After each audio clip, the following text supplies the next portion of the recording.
smog, and Monday to Thursday we bring you the insights, the facts, the truth about how our country is being governed. Because what happens in Downing Street matters down your street. Tune in to State of the Nation every Monday to Thursday, 8 to 9 o'clock.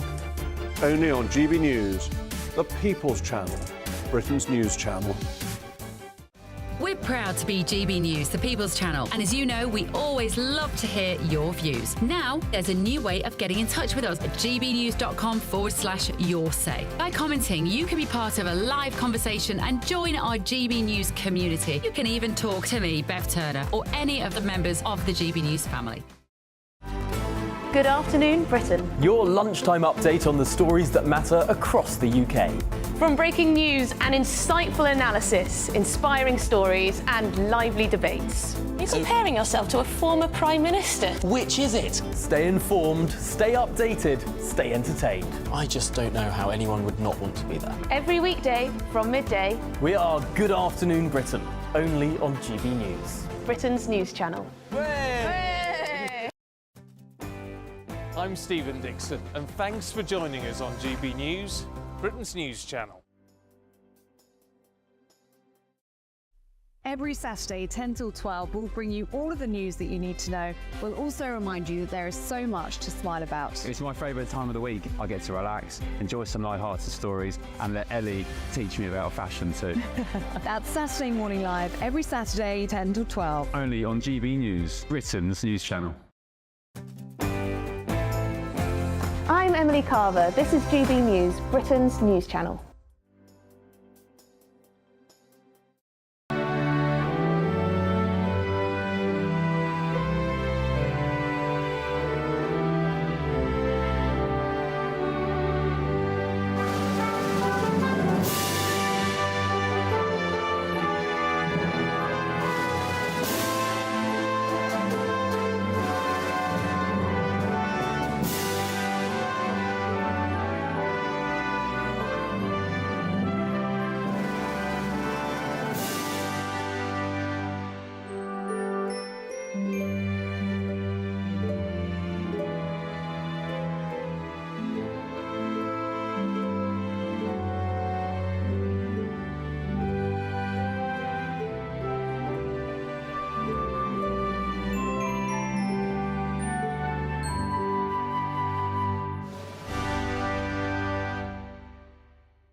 Hello there, very good morning to you. The small boat migrants show no sign of slowing down. 5,000 crossings over the channel since Labour took power.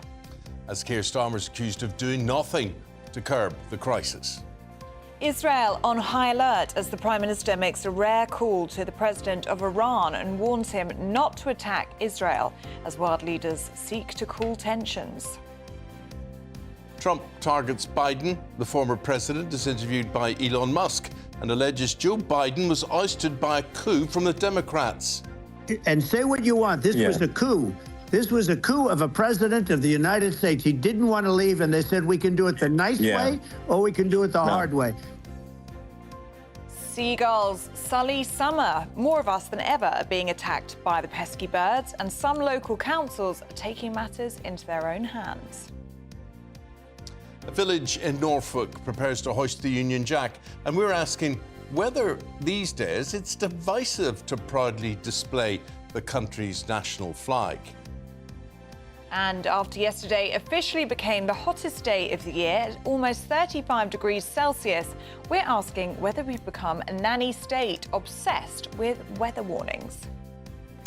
And in the sport, no Olympics. Manchester City will finally have their day in court as the 115 charges they face will be heard next month. With the Premier League season just days away now, there's some wheeling and dealing going on. And OK, I got a little bit of Olympics. They're over. But the athletes arrived home and Tom Daley retires again. If you found the hot weather a bit uncomfortable, I do have some good news. But with that, there will be some rain to come. I'll have more details coming up shortly. The time, 1 minute past 6 o'clock. I'm Eamonn Holmes. And I'm Ellie Costello, and this is GB News Breakfast.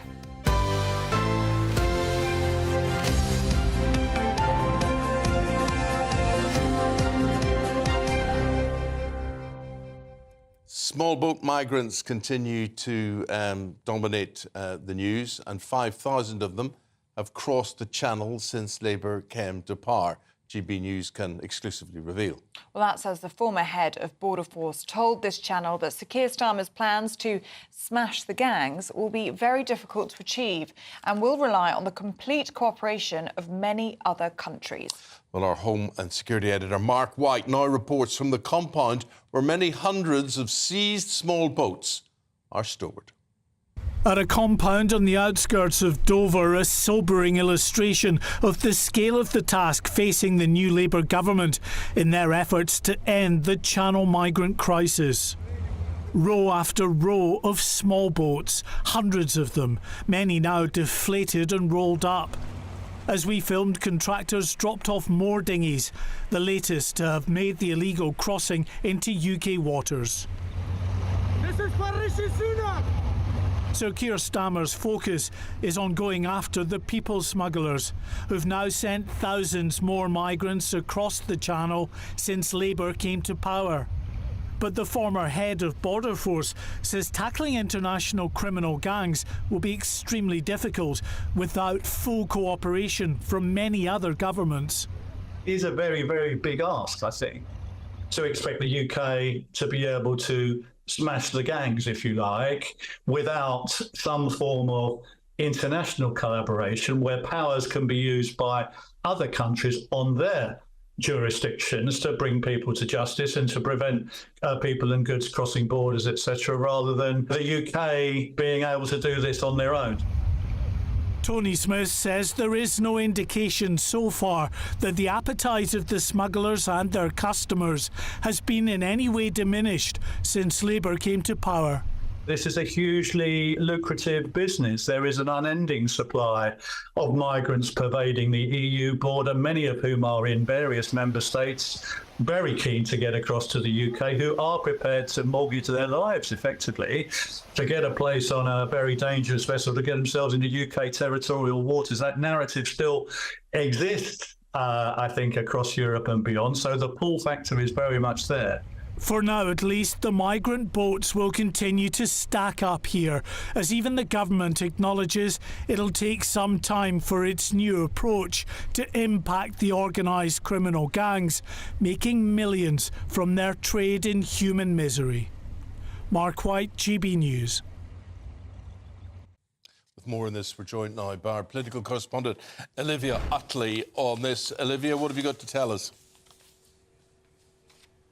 Well, this is going to always be a huge problem for Keir Starmer. When Rishi Sunak was in power, he wanted to introduce the Rwanda policy. Starmer roundly criticised him for that, and so did the rest of Labour. But the Conservative criticism during the general election campaign was that Keir Starmer didn't really have a plan of his own. When Starmer got into power, he talked more about his plan to break up the criminal gangs. But of course, that's something that everyone has wanted to do. Government after government has wanted and attempted to break up the criminal gangs. But as Tony Smith, the former head of Border Force, said in Mark White's package there, that is easier said than done.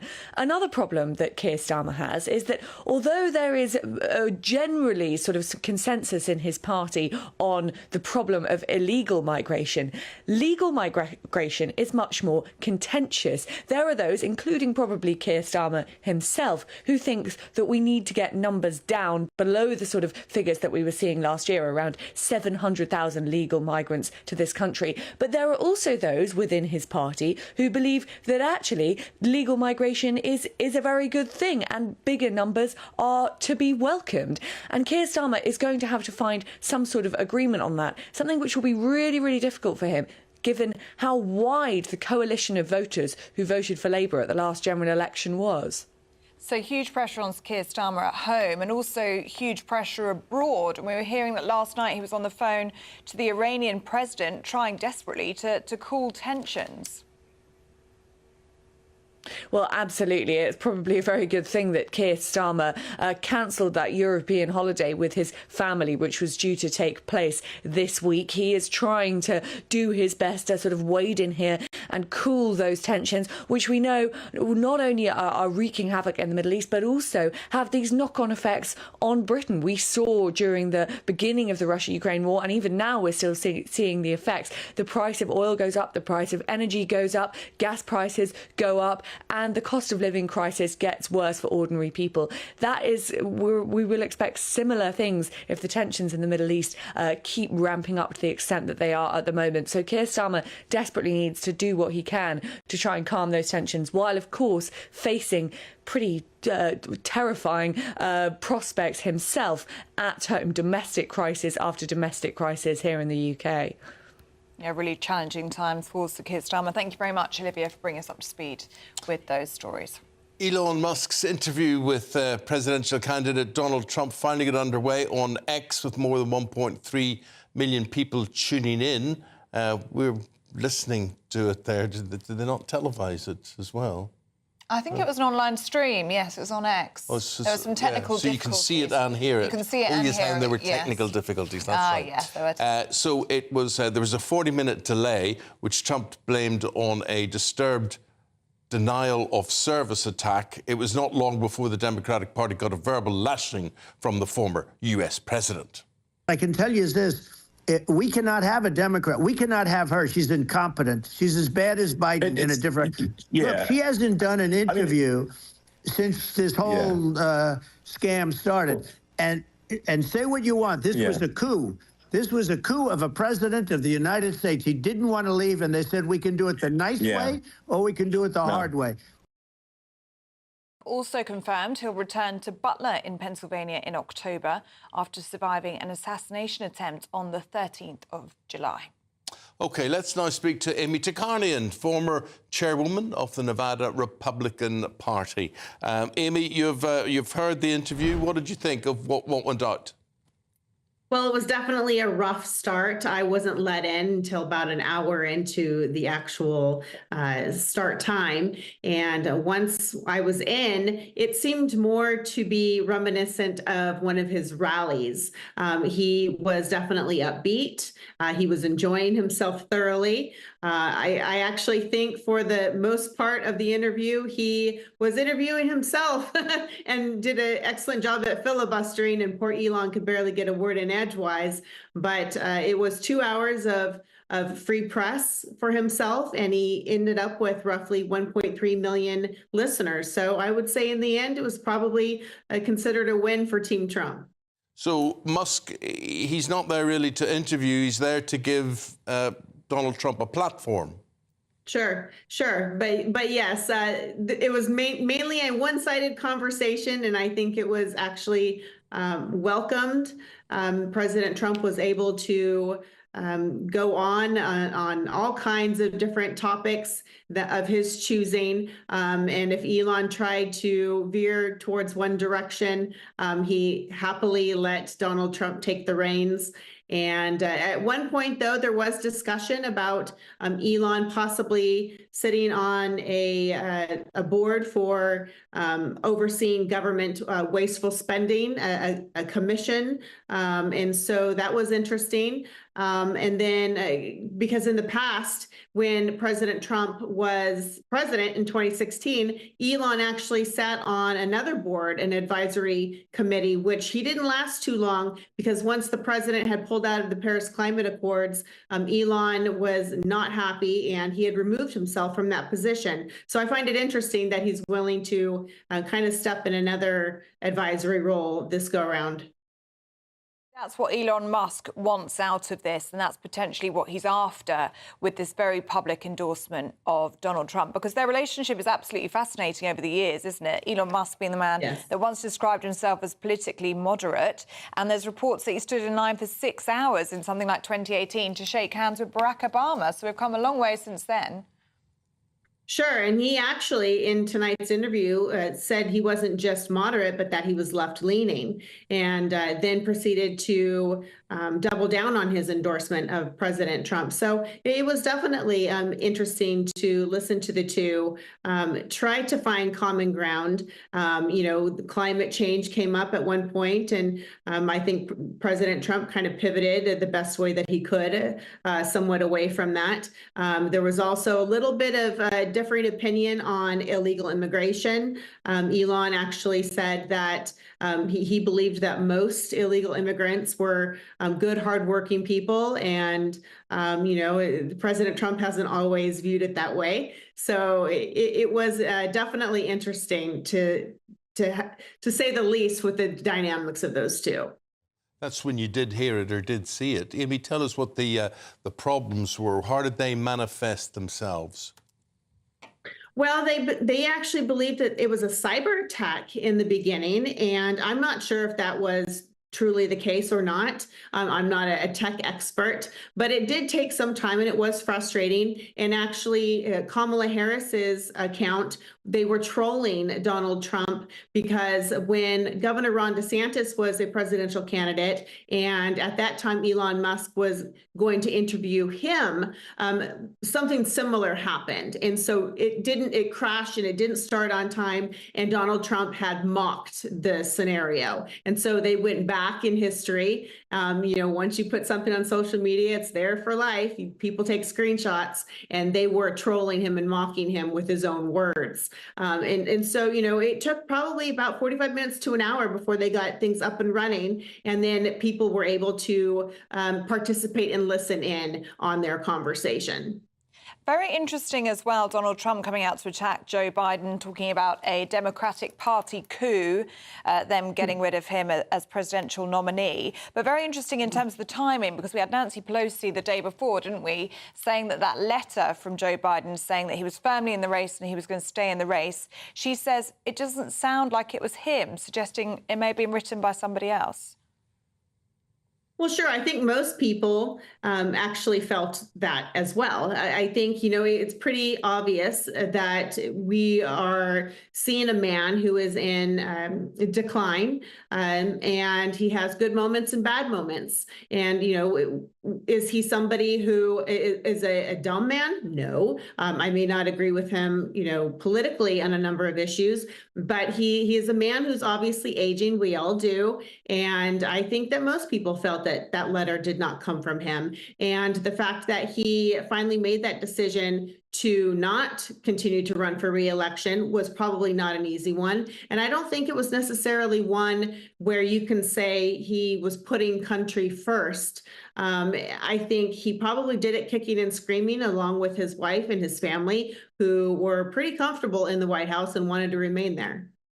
As always, lovely talking to you. Thank you very much indeed for your time and your analysis. Appreciate it. Thank you. Thank you.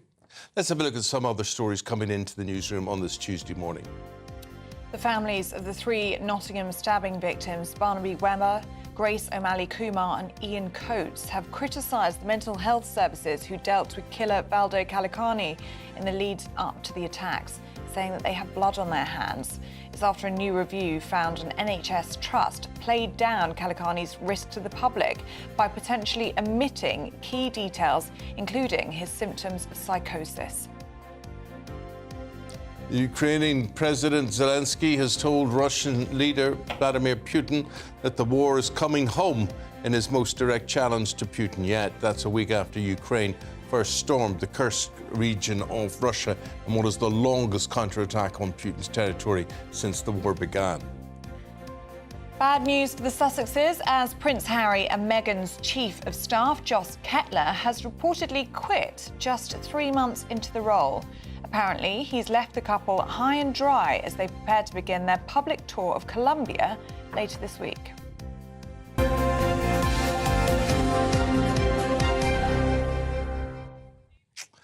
Now, OK, here we are, full swing summer. Summer holidays well underway, and many of you will be visiting the coast. But summertime is also nesting season for seagulls, is it not? Yes, and that can bring with it an increase of so-called seagull muggings at the seaside. Our reporter Anna Riley visited Scarborough, where North Yorkshire Council have put improved measures in place to try and tackle the problem.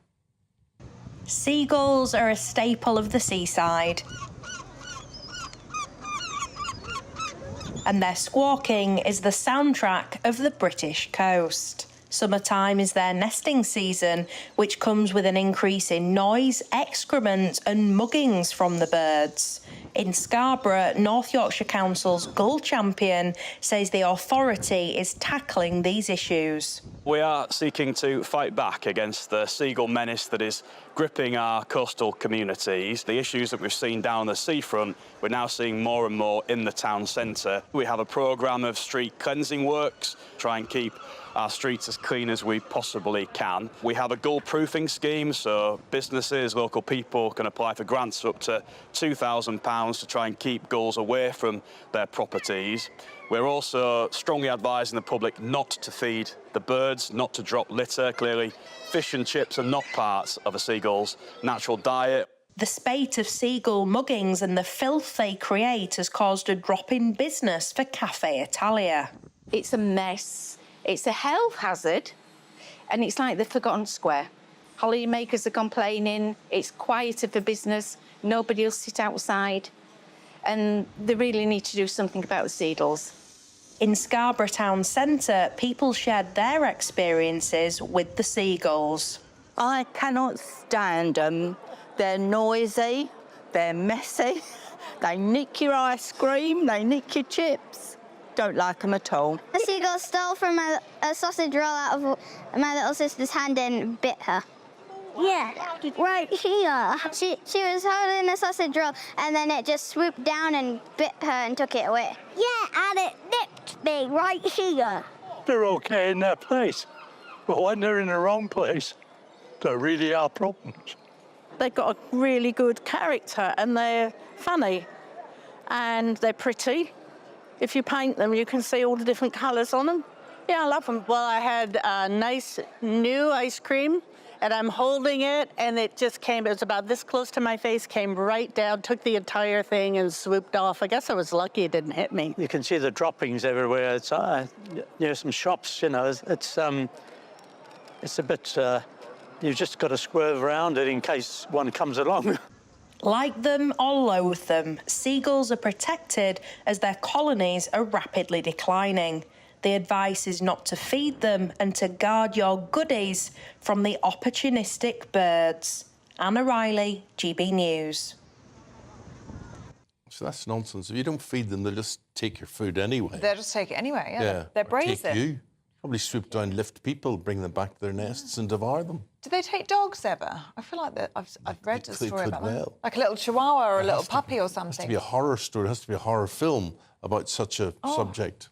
Yeah. They are very But threatening. Any seagulls, they're in the wrong place. They're encouraged to do the wrong things. It's all wrong. We don't need seagulls, right? So it doesn't matter if their colonies decline, does it? No, I don't think so. We don't need them. No. Do let us know if you've had a run-in with a seagull this summer holiday season. gbnews.com/you'll-say. OK. Weather update. Let's see what it's going to be like today. We say hello, good morning. Welcome to Alex Burkle. A brighter outlook with Box Solar, sponsors of weather on GB News. Morning. Here's your latest Met Office weather update for GB News. It's not going to be as hot as yesterday, but nonetheless some hot sunny weather across eastern parts today. However, elsewhere things are going to be a bit fresher as we have a band of rain pushing in, and that's going to be bringing some wet weather too.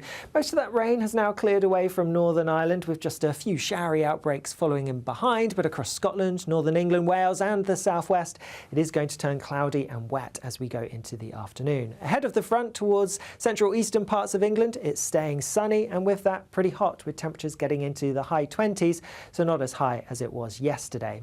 As we head towards this evening, that front will have started to clear away across parts of Scotland, but nonetheless some showery outbreaks of rain following in behind, and there will be some strong winds, particularly out towards the west, some coastal gales perhaps for the Hebrides along with that showery rain. For Northern Ireland, it's a mostly fine end to the day, some sunny spells, 1 or 2 showers perhaps. A cloudier story across much of northern England as that front continues to make its way southeastwards. That rain then spreading across Wales into the Midlands and many parts of southwest England, but all the time across the east and southeast it is staying largely dry. Some clear skies to end the night here, but overnight we are going to see the cloud building as that front gradually makes its way towards the southeast, and here we could have some heavy bursts of rain around as we go through the early hours of tomorrow morning. Further towards the northwest, some clearer skies behind that front and fresher air, and so here temperatures quite on the low side, dropping into single figures away from the towns and cities. Through tomorrow morning, yes, some further heavy rain likely across parts of central, eastern, southeastern England for a time. The rain is going to break up a bit as we go into the afternoon though, but with the bright sunny spells we could see some heavy, maybe even thundery showers developing later. Elsewhere, plenty of dry, bright, sunny weather around and temperatures around average for the time of year, so mid-20s at best. Bye-bye. That warm feeling inside from Boxed Boilers, sponsors of weather on GB News. Well, the weather's good, simmering away, heating up, as is our competition. Final 3 weeks we're into now of the £30,000 Great British Giveaway. Yes, there's still plenty of time to get your entry in. Have a think, what would you do with all that extra cash? Here are all the details you need for a chance to win it.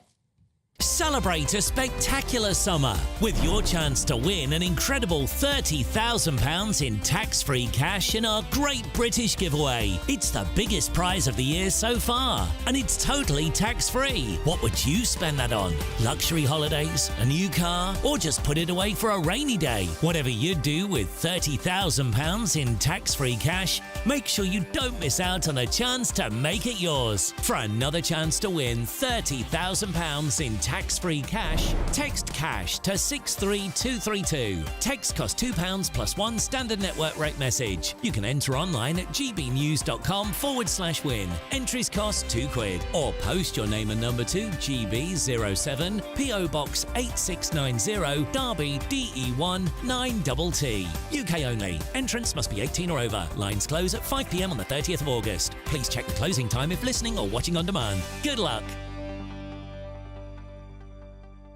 Well, the competition is obvious as to what's in the sport this morning. I don't know, there's no Olympics, there's no Euros, there's no... I'm very sad about that. What are you going to be rattling on? I'm going to sing and dance my favourite show tunes. Oh, dear. 115 charges against Manchester City. Oh. Yes, it's going to happen. It's going to happen. Let's hope at least 116 stick there. We're back detailing those right after this short break.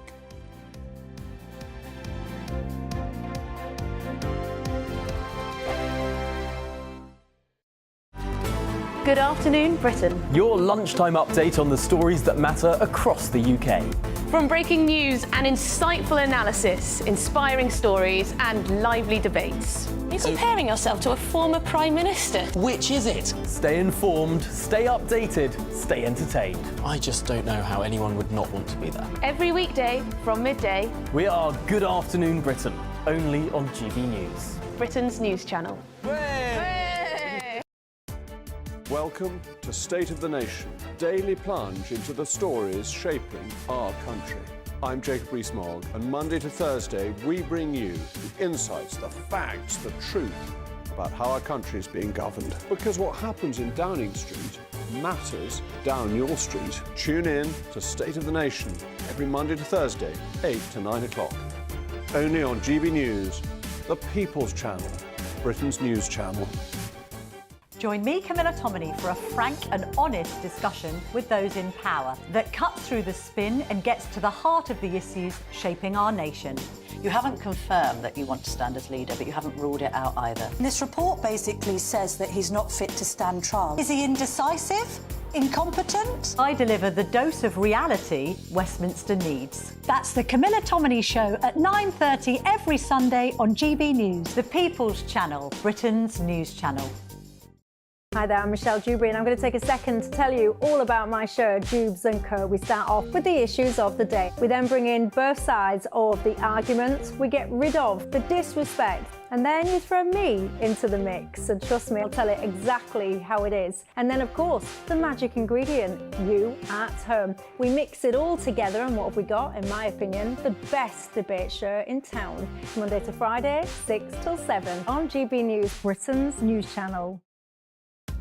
Are the newspapers getting you down? My wife didn't divorce me that month. Struggling to separate the wheat from the chaff? I know that it's a bit of a circus at the best of times. Well, don't worry. Headliners has got you covered. We'll take the burden of reading the day's news, and if we get depressed, who cares? It's an occupational hazard, frankly. That's Headliners on GB News from 11 p.m. till midnight, and the following morning, 5 till 6 a.m. on GB News, the comedy channel. Nah, just kidding. Britain's news channel. I'm Patrick Christie's. Every weeknight from 9, I bring you 2 hours of unmissable, explosive debate and headline-grabbing interviews. What impact has that had? We got death threats and the bomb threat and so on. As time passes, she could have said Stump. You made my argument for me. My guests and I tackle the issues that really matter with a sharp take on every story. Went everywhere. Something practical could be done. Or I can become something different. Patrick Christie's tonight from 9 p.m. only on GB News, Britain's news channel.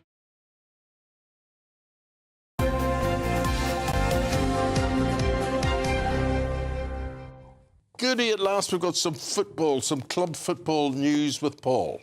Firstly, Olympics. No. OK. Manchester City. Well, I tell you what, we could talk football, but this is like football business, and this is the thing that's been hanging over Manchester City for quite a few years now. 115 alleged breaches of Premier League rules, that is. The hearing, which we thought maybe will never happen. It'll just be put back and put back. It's going to happen next month. So it's going to happen in September. It's going to be hearing in front of an independent commission. So it's scheduled to last 10 weeks. The verdict will be the start of 2025. Who knows? They could actually be relegated. Oh, let's hope so. Could you imagine such a thing? Wouldn't it be great? Well, it is a worry because it's going to leave Arsenal there, and that makes me feel very uncomfortable. But look at these are just out of the 115. I thought maybe I'd go through every one of the 115. Shall I do that? Well, let's give you some anyway. Not providing accurate financial information for 9 separate seasons. Not providing details on manager Roberto Mancini's pay over the years he was at the club. Not providing details of players' pay, not cooperating with investigation, handing over documents. Charge 112 is they're too successful. Charge 113, someone from the club looked at me funny. Charge 114, so it does. There is quite a few. But obviously, Manchester City fans and everyone that I've spoken to, it's like, oh, it's all a set-up and, you know, we've done nothing wrong. How do you know?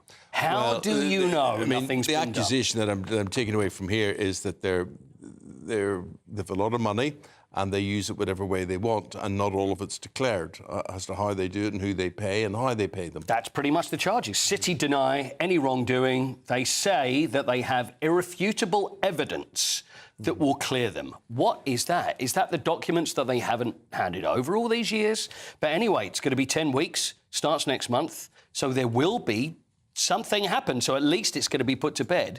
And the thing is, we're going into this Premier League season. Everton are facing charges. There's so many others as well. Chelsea still under a cloud as well. So who knows? The whole Premier League could be decided on who's been behaving and who hasn't. Yeah. And it's nothing to do with the football. Yeah. So that's where we are. And how about this? 6-4 favourites to win the Premier League, Manchester City.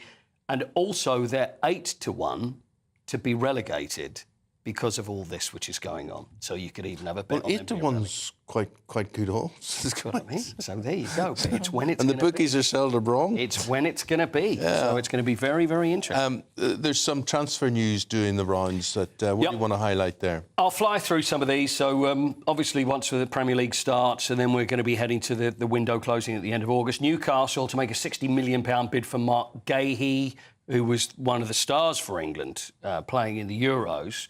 Palace are holding out. There he is, Mark. Palace holding out for 70 million. See, the thing is, Newcastle, that everybody thought that now they've been taken over. They're the richest club in the world. Yeah. They'll be able to splash the cash. They'll be able to... But with all these rules, it doesn't work that way. So they can't be spending whatever they want.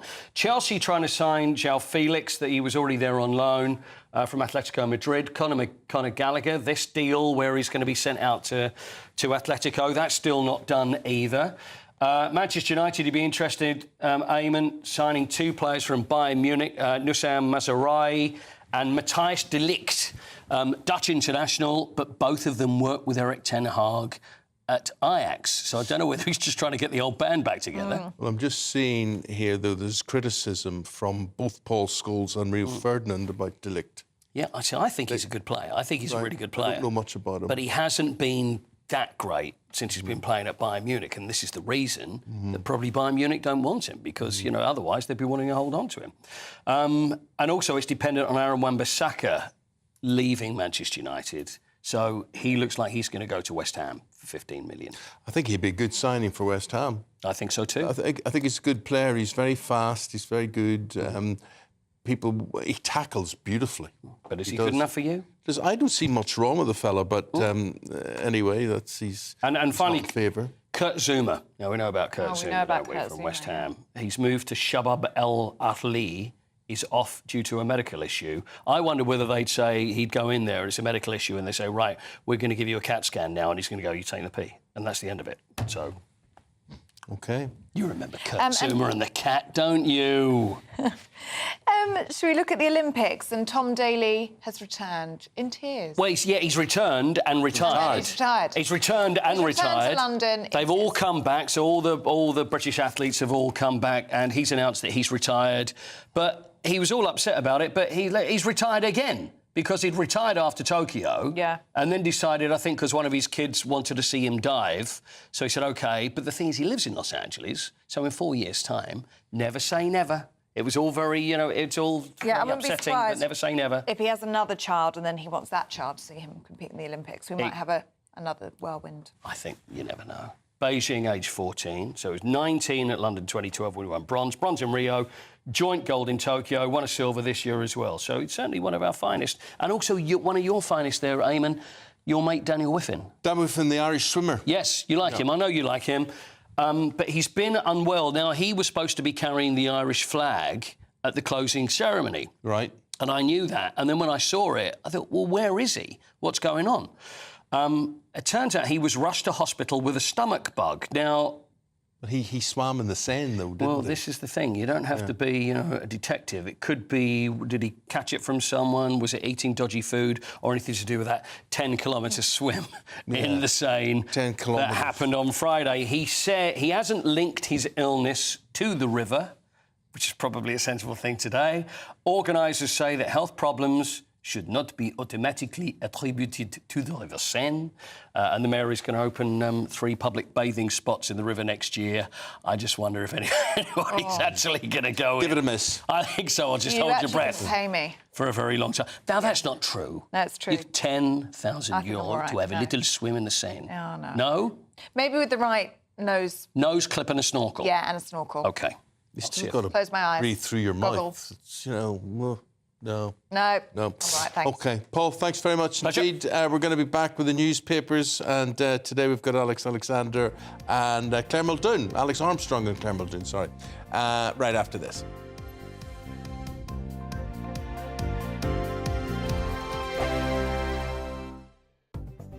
The latest GB News travel.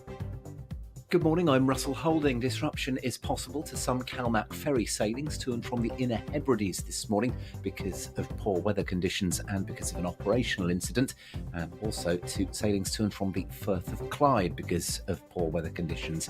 The M11 in Essex is closed northbound from junction 7A north of Harlow to 8. The Bishop Stortford Stansted Airport turn for emergency resurfacing repairs. It's after a lorry broke down last night and spilt fuel. In London, the A118 is blocked eastbound along the high road between Goodmays and Chadwell Heath after an accident overnight. Bus route 86 is having to divert. Trains in London have been stopped between Lewisham and Victoria because of a signalling problem at Nunhead, and on the M26 in Kent there are westbound delays approaching the M25 because of roadworks.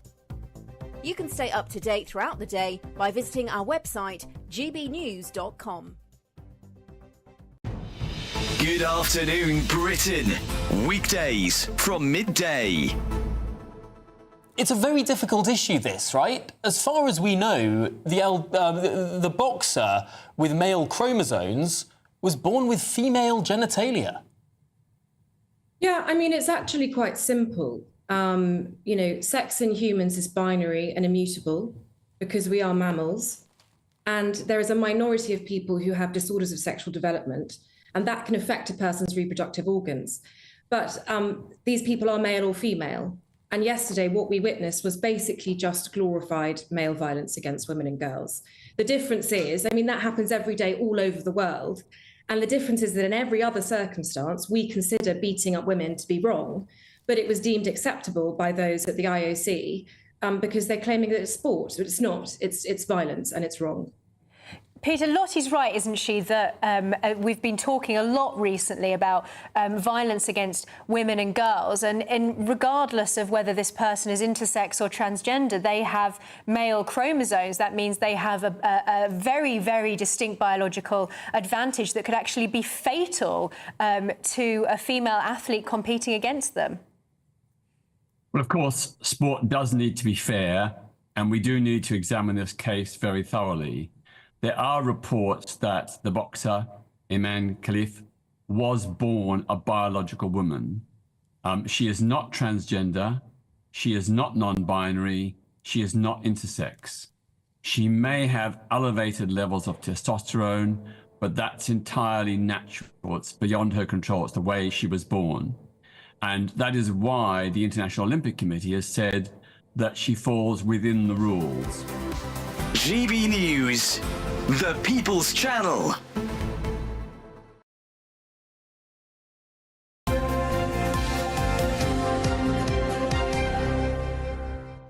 Welcome back. Let's take a look at some newspaper front pages. We start with the Mirror, which leads on the review of the Nottingham stabbings and the finding that mental health staff had shared concerns years earlier that the killer, Valdo Calacani, could harm the public.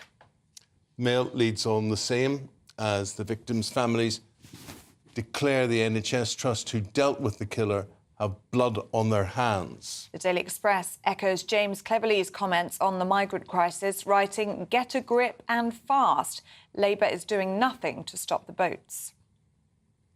The Eye turns to the Middle East. Reports of plans to evacuate Britons from the Middle East. The paper leads with UK plan to evacuate Brit nationals in Israel if Iran triggers war.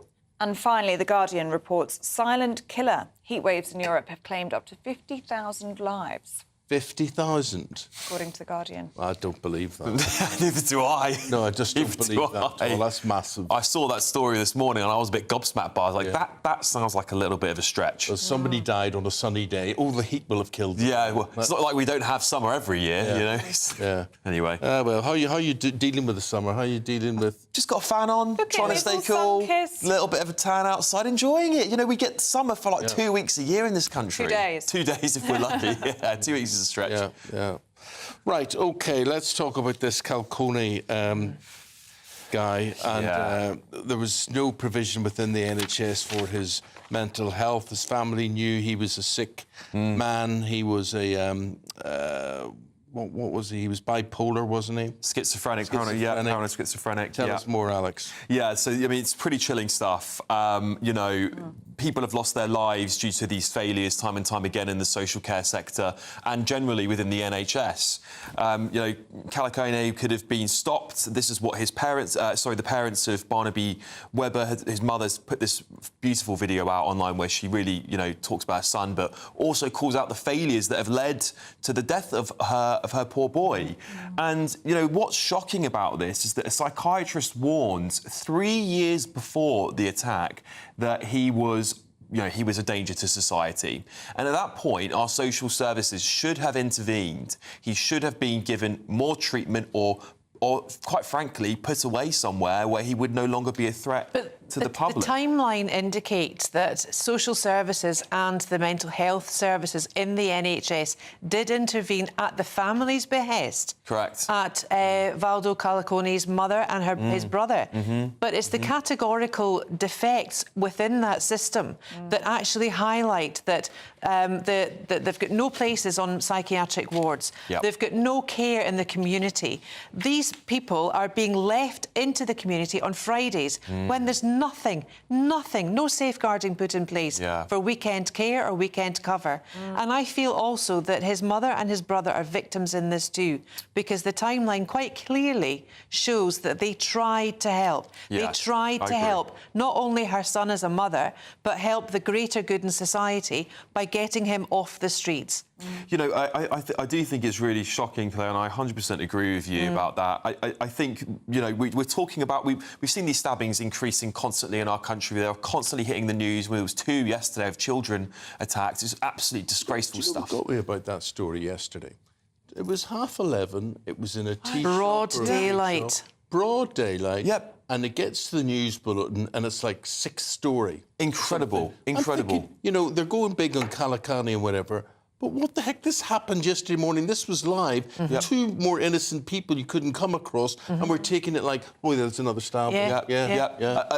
Obviously, 2 yesterday. 2 children were attacked. Just one in Manchester, one in London. Oh, right, OK. And we're talking about how to resolve these issues. We need to look at cases like Calacone's case, because it tends to be that the ones who attack in broad daylight are quite mentally unwell. Yes. And they're the ones who've escaped. The criminals will do it at night because they want to get away with it. But the sick people don't care when they do it. And that's my concern, is we really, you know, we can talk about putting more police on the street, but until we actually look at the root cause of some of the more chilling killers... I think the root cause of some of the more chilling is the skunk that they're actually smoking and the drugs that people are taking.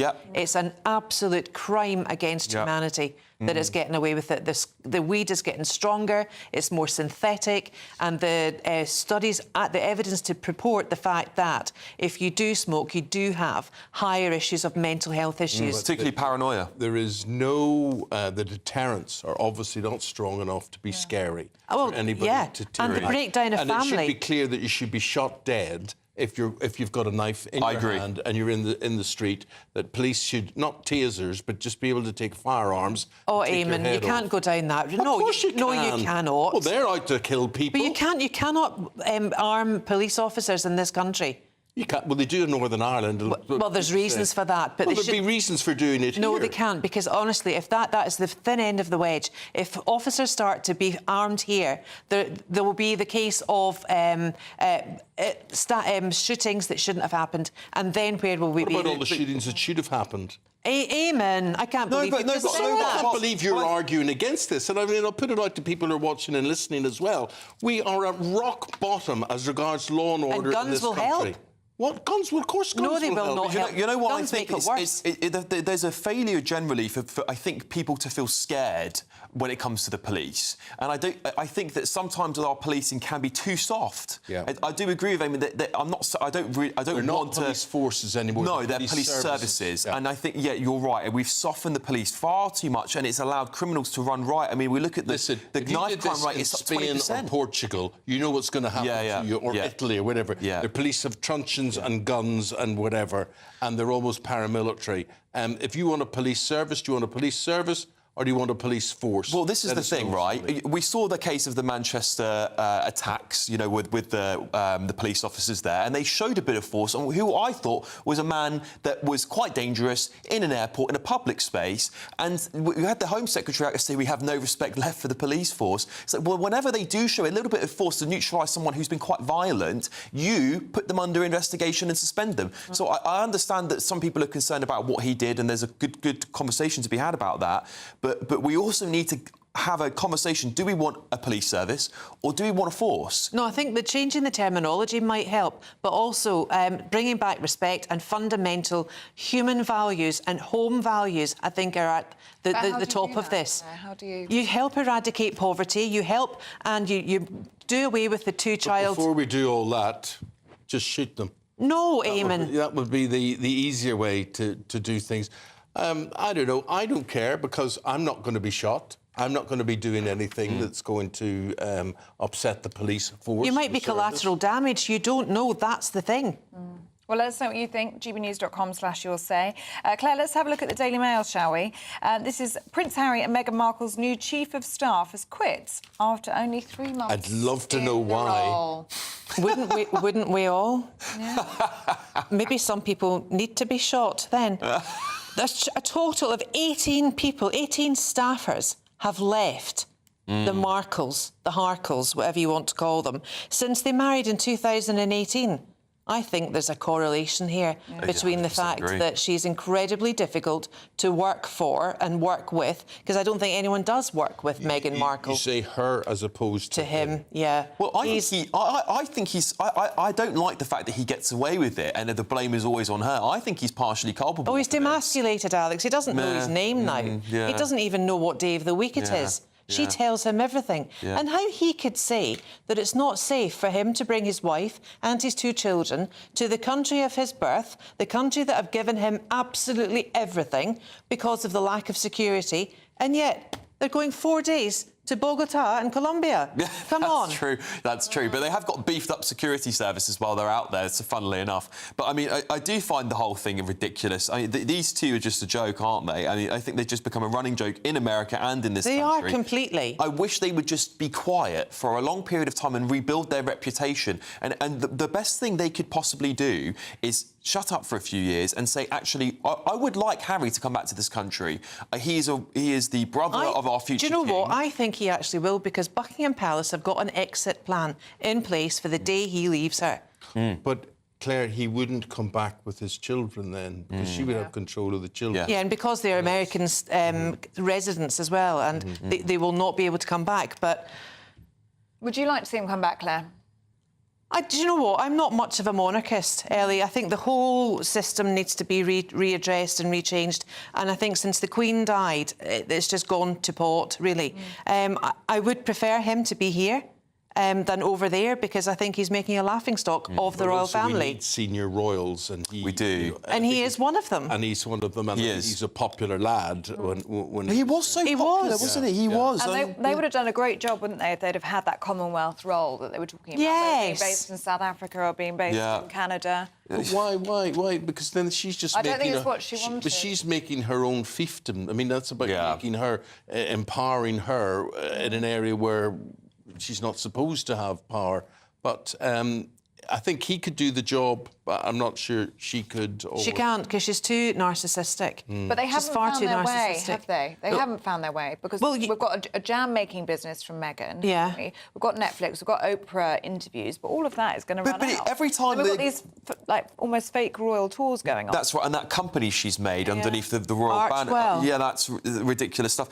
I think that whatever they put out seems to feel rather trivial, and all these shows very staged, Alex. You're right, very staged.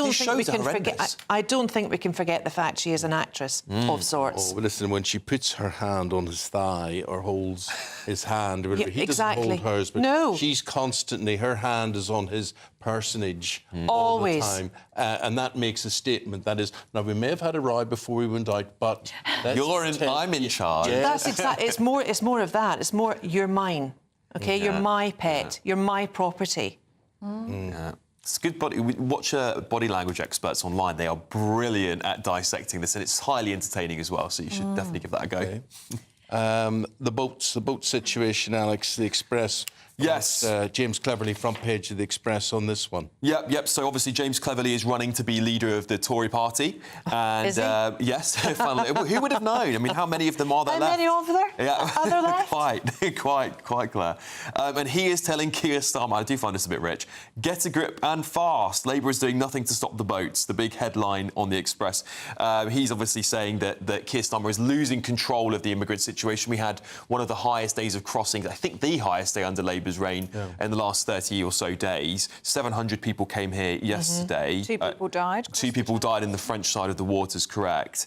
And James Cleverly is saying that Keir Starmer's lost control because there's no longer the Rwanda deterrent, and therefore that's going to open the doors. And I do agree there would have been some deterrent there. We saw the migrants in Calais talk to independent journalists before the election. They said, yes, I'm waiting for Labour to get in and wait because I don't want to be sent to Rwanda.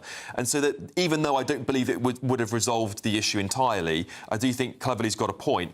However, I do find it a bit rich. The man who was once in charge of looking after the border of this country, who failed to actually get a grip of it, is now telling the man... Well, that's politics, It is politics, you're right. Everybody has failed to get a grip of this, and I'm not sure you can get a grip of it unless you openly stand up again and say to Europe and whatever it is, stuff this, take them back. We're not taking any more. We can't take any more. End off. Well, we can't solve take any more. problems in Africa and the Middle East, whatever it happens to be. So we can help you if you're in your own country, but you're not coming to ours. You know, like, so the reality is that we can do this if we want to. We saw Ireland send migrants back to Northern Ireland, you know, so it's not impossible to do this. It takes political will, and it takes political will to stand up to the European Union, which is actually what's been lacking. And so I think if we really want to solve this problem, let's just have a tougher stance with the French and say, we're just going to send them back. It takes strength, and it takes ownership of the issues of the country. For our politicians that some of us voted for, some of us didn't vote for, that's a democracy, and we need to push the narrative that this is not working. This is not working for anybody that's living in this country. And it's not going to work. No, it's not going to work. You're right. Yeah. There's been increasing tensions in this country for a really long time, and I think people get really fed up when they see nobody acting. And I think people just want a bit of competence and a bit of strength on this. It's our borders. It's our border security.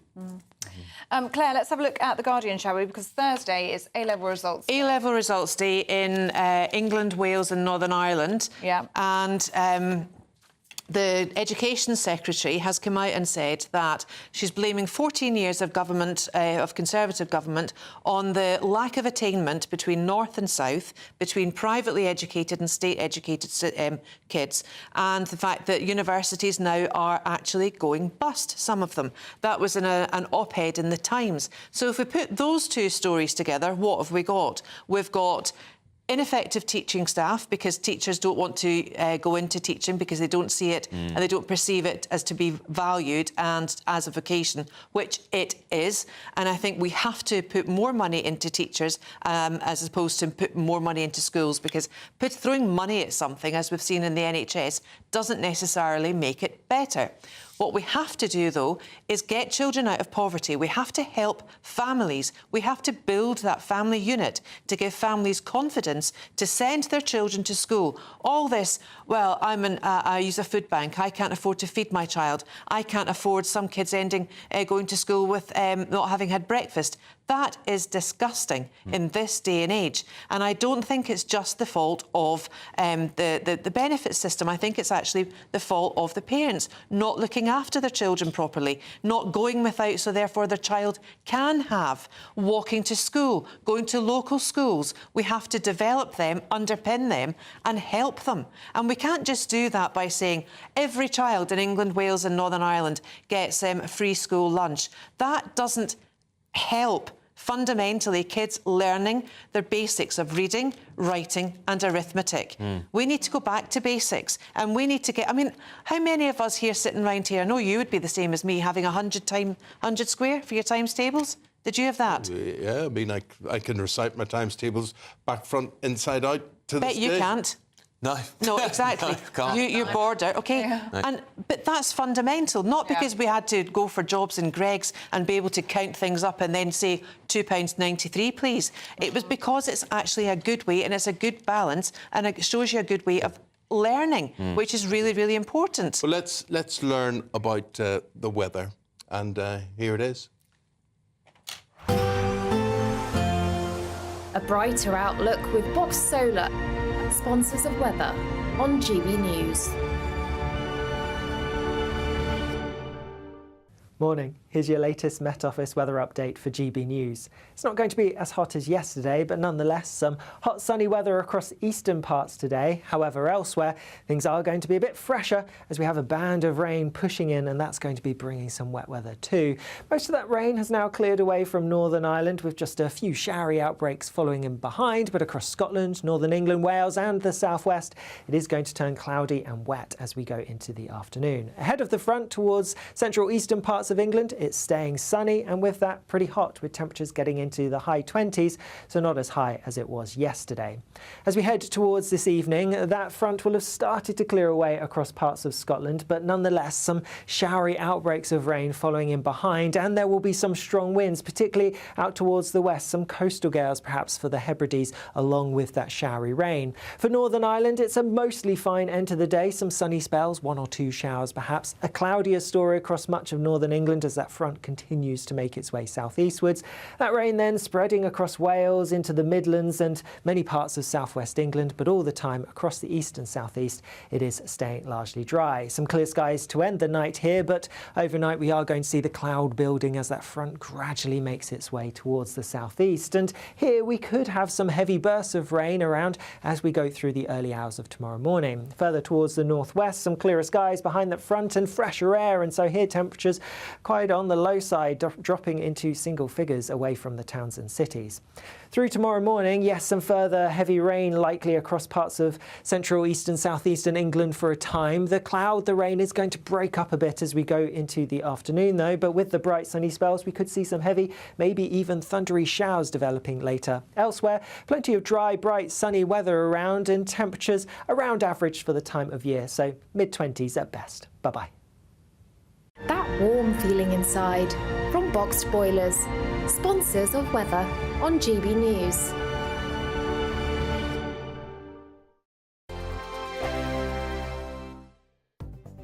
The latest GB News travel. Good morning, I'm Russell Holding. On the A1 in West Yorkshire, it's very slow northbound at Wentbridge because of roadworks, taking roughly 10 minutes to get through. In Herefordshire, the A49 is closed southbound along Gunners Lane in Hereford because of a shed load. It's closed from the A465, the Hereford City Link Road, down to the A438, Ine Street. In London, the A118 is blocked eastbound along the high road between Goodmays and Chadwell Heath after an accident overnight. Train services are suspended between Gravesend and Victoria Station in London because of a signalling problem at Nunhead. And on the M26 in Kent, it's taking 20 minutes in westbound queues approaching the M25, with delays too on the clockwise M25 towards there, halfway back to Junction 4 at Orpington. That's the latest. You can stay up to date throughout the day by visiting our website, gbnews.com. You really could become the next giveaway winner with your chance to win £30,000 in tax-free cash to spend on anything you like. Listen to what some of our previous winners have to say about winning big with us.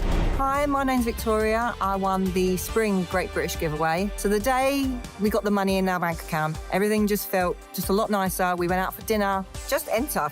And you never expect to win, but I did. Get your entry in now. For another chance to win £30,000 in tax-free cash, text CASH to 63232. Text costs £2 plus one standard network rate message. You can enter online at gbnews.com/win. Entries cost £2. Or post your name and number to GB07 PO Box 8690 Derby DE1 9TT. UK only. Entrants must be 18 or over. Lines close at 5 p.m. on the 30th of August. Please check the closing time if listening or watching on demand. Good luck.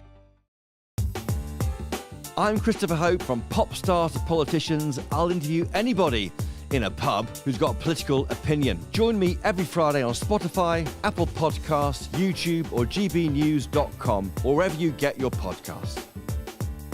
This is GB News, the People's Channel.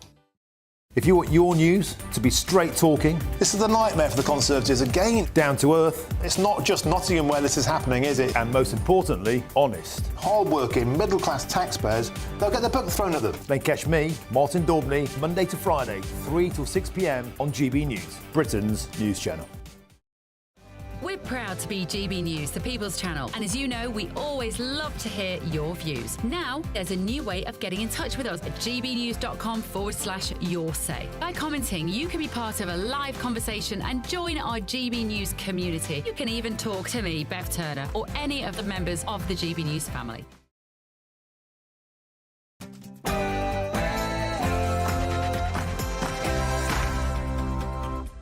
Good morning. Small boat migrant arrivals show no sign of slowing down. 5,000 crossings over the Channel in the 6 weeks since Labour took power. as Sir Keir Starmer is accused of doing nothing to curb the crisis. Israel on high alert as the Prime Minister makes a rare call to the President of Iran and warns him not to attack Israel as world leaders seek to cool down tensions.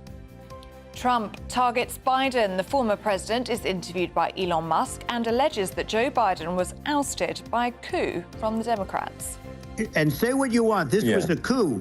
This was a coup of a president of the United States. He didn't want to leave, and they said we can do it the nice way or we can do it the hard way. Seagulls, what is to be done about them? More of you than ever are being attacked by the birds, and some local councils are taking matters into their own hands. What are they doing? Find out shortly. As the village in Norfolk prepares to hoist the Union Jack, we're asking whether it's divisive to proudly display the national flag. And after yesterday officially became the hottest day of the year, at almost 35 degrees, we're asking whether we've become a nanny state obsessed with weather warnings instead of just enjoying the weather. Well, it's extremely hot under the collar if you're a Manchester City fan. I'll tell you, they're shifting uncomfortably this morning as the 115 charges that Man City face from the Premier League will be heard next month. Burnley thrashed Luton in their first championship game of the season, and the Olympics are over, the athletes arrive home, and Tom Daley retires again. If you found the hot weather a bit uncomfortable, I do have some good news, but with that, there will be some rain to come. I'll have more details coming up shortly. Hello there, very good morning to you. The time 1 minute past 7 o'clock. I'm Eamonn Holmes. And I'm Ellie Costello, and this is GB News Breakfast.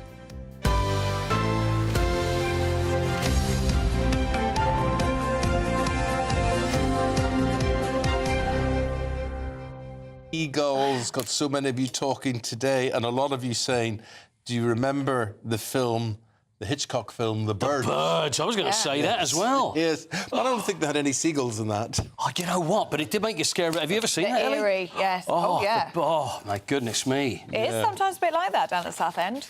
Stephen says, I've seen seagulls... I remember the birds in Southend. It was terrible. Southend, yeah, you know about them. Stephen says, I've seen the seagulls gulp down rats. They do some good, but not much. Hold on, seagulls eat rats? Eat rats, apparently, according to Stephen. Maybe Stephen was drinking. I think so. But the small rats are big birds, very big birds.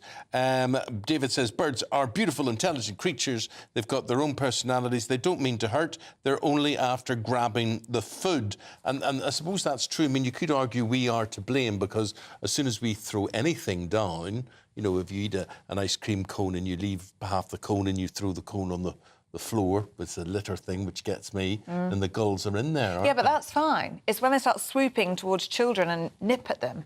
Yeah. They've got too brave, got too brazen. I understand, something does need to be done. I don't know what you can do, but something does need to be done. Nikki says, I love seagulls. If you're feeling stressed out, just sit down and watch them fly and glide for about half an hour. They're amazing flying machines. It's their planet too, says Nikki. Yeah, I'm sure. I bet you won't feel that way when it comes and pecks her on the back of the head, though. Yeah, it pecks you on the hand. I feel like you'd say something different, Nikki, but very good. I was down at the seafront last weekend, and it was lovely. It's lovely taking in. There were a lot of gulls, and then they had little gulls as well following them about. The little gulls are sort of black. Oh, well, they? Mostly black. They're not white like big mummy and daddy gulls. Yeah. And they follow them about quite a lot. And did they come after your food? Well, you go down there, they could grab you in an instant. Do you think they'd take me away? They'd take you away. Oh, right, I don't want that to happen. Yeah, forget that. Was your food safe? I didn't have any food. Oh, you didn't? I had food in a restaurant. Why didn't you have an ice cream? I don't know why. You didn't make it to the ice cream shop. We were asking you that earlier. That's right, I didn't make it. And you didn't make it? No. Eamon, I have a question for you. What? When you said about people throwing ice... Who on earth would throw an ice cream cone on the floor? Because... Surely you'd finish your ice cream, wouldn't you? You finish your ice cream, correct. Yes. But you wouldn't necessarily finish the cone. It's true, I don't ever... You don't finish the cone? No, do you not? That's part of the whole experience. No, the experience is the cream, the ice cream, and then, you know, maybe a wee bit of cone. I'm with you. But then you can only have so much cone. What, do you not play figure bobs with the cone at the end and stick it on your finger? That's a whole other story. Okay. Let us know if you do. Let's get into the news, Ellie. What have we got? Yes, nearly 5,000 small boat crossings have been across the Channel since Labour came to power. GB News can exclusively reveal this morning. Now, that's as the former head of Border Force told us that Sir Keir Starmer plans to smash the gangs and that will be very difficult to achieve and rely on the complete cooperation of many other countries. Well, our Home and Security editor Mark White reports from the compound where many hundreds of seized small boats are stored. At a compound on the outskirts of Dover, a sobering illustration of the scale of the task facing the new Labour government in their efforts to end the Channel migrant crisis. Row after row of small boats, hundreds of them, many now deflated and rolled up. As we filmed, contractors dropped off more dinghies, the latest to have made the illegal crossing into UK waters. This is for Rishi Sunak! Sir Keir Starmer's focus is on going after the people smugglers, who've now sent thousands more migrants across the Channel since Labour came to power. But the former head of Border Force says tackling international criminal gangs will be extremely difficult without full cooperation from many other governments. It is a very, very big ask, I think, to expect the UK to be able to smash the gangs, if you like, without some form of international collaboration where powers can be used by other countries on their jurisdictions to bring people to justice and to prevent people and goods crossing borders, etc., rather than the UK being able to do this on their own. Tony Smith says there is no indication so far that the appetite of the smugglers and their customers has been in any way diminished since Labour came to power. This is a hugely lucrative business. There is an unending supply of migrants pervading the EU border, many of whom are in various member states, very keen to get across to the UK, who are prepared to mortgage their lives effectively to get a place on a very dangerous vessel to get themselves into UK territorial waters. That narrative still exists, I think, across Europe and beyond. So the pull factor is very much there. For now, at least, the migrant boats will continue to stack up here, as even the government acknowledges it'll take some time for its new approach to impact the organised criminal gangs, making millions from their trade in human misery. Mark White, GB News. Quite shocking scenes there. Let's go to our political correspondent, Olivia Utley, with her take on things. Olivia. Yeah, when the election was taking place over the campaign, Rishi Sunak was still promising to implement that Rwanda plan, the idea that you can process migrants in a third country in order to try and dissuade people from coming over here. Keir Starmer poured cold water on that idea throughout the campaign, and sure enough, as soon as he became Prime Minister, he said that that would not be happening. But what does he put in its place? Well, what he's talking about is breaking up the criminal gangs. But as we've heard time and again from experts across the board, breaking up the gangs is much easier said than done. These gangs are decentralised. They're all over the place, operating in parts of Europe, and they're able to shut down and start up again a few miles down the channel. These are small gangs, and there are lots of them. It's not sort of one big criminal boss who can just be taken out. This is the problem Keir Starmer is facing now. He said no to the Rwanda plan. Breaking up the gangs is actually very, very difficult. And as we heard from that report there isn't really any disincentive now to stop migrants from crossing the channel. The Rwanda plan didn't work. We hadn't seen a single migrant cross the channel from 2022. We hadn't seen a single migrant take off to Rwanda from 2022 when Boris Johnson first mooted the idea to mid-2024 when the election took place. But it was an idea. There was something there. Keir Starmer is going to have a really, really difficult time dealing with this. Yvette Cooper, the Home Secretary, has said that she wants to employ thousands more caseworkers to process asylum claimants' claims faster so that this backlog doesn't happen.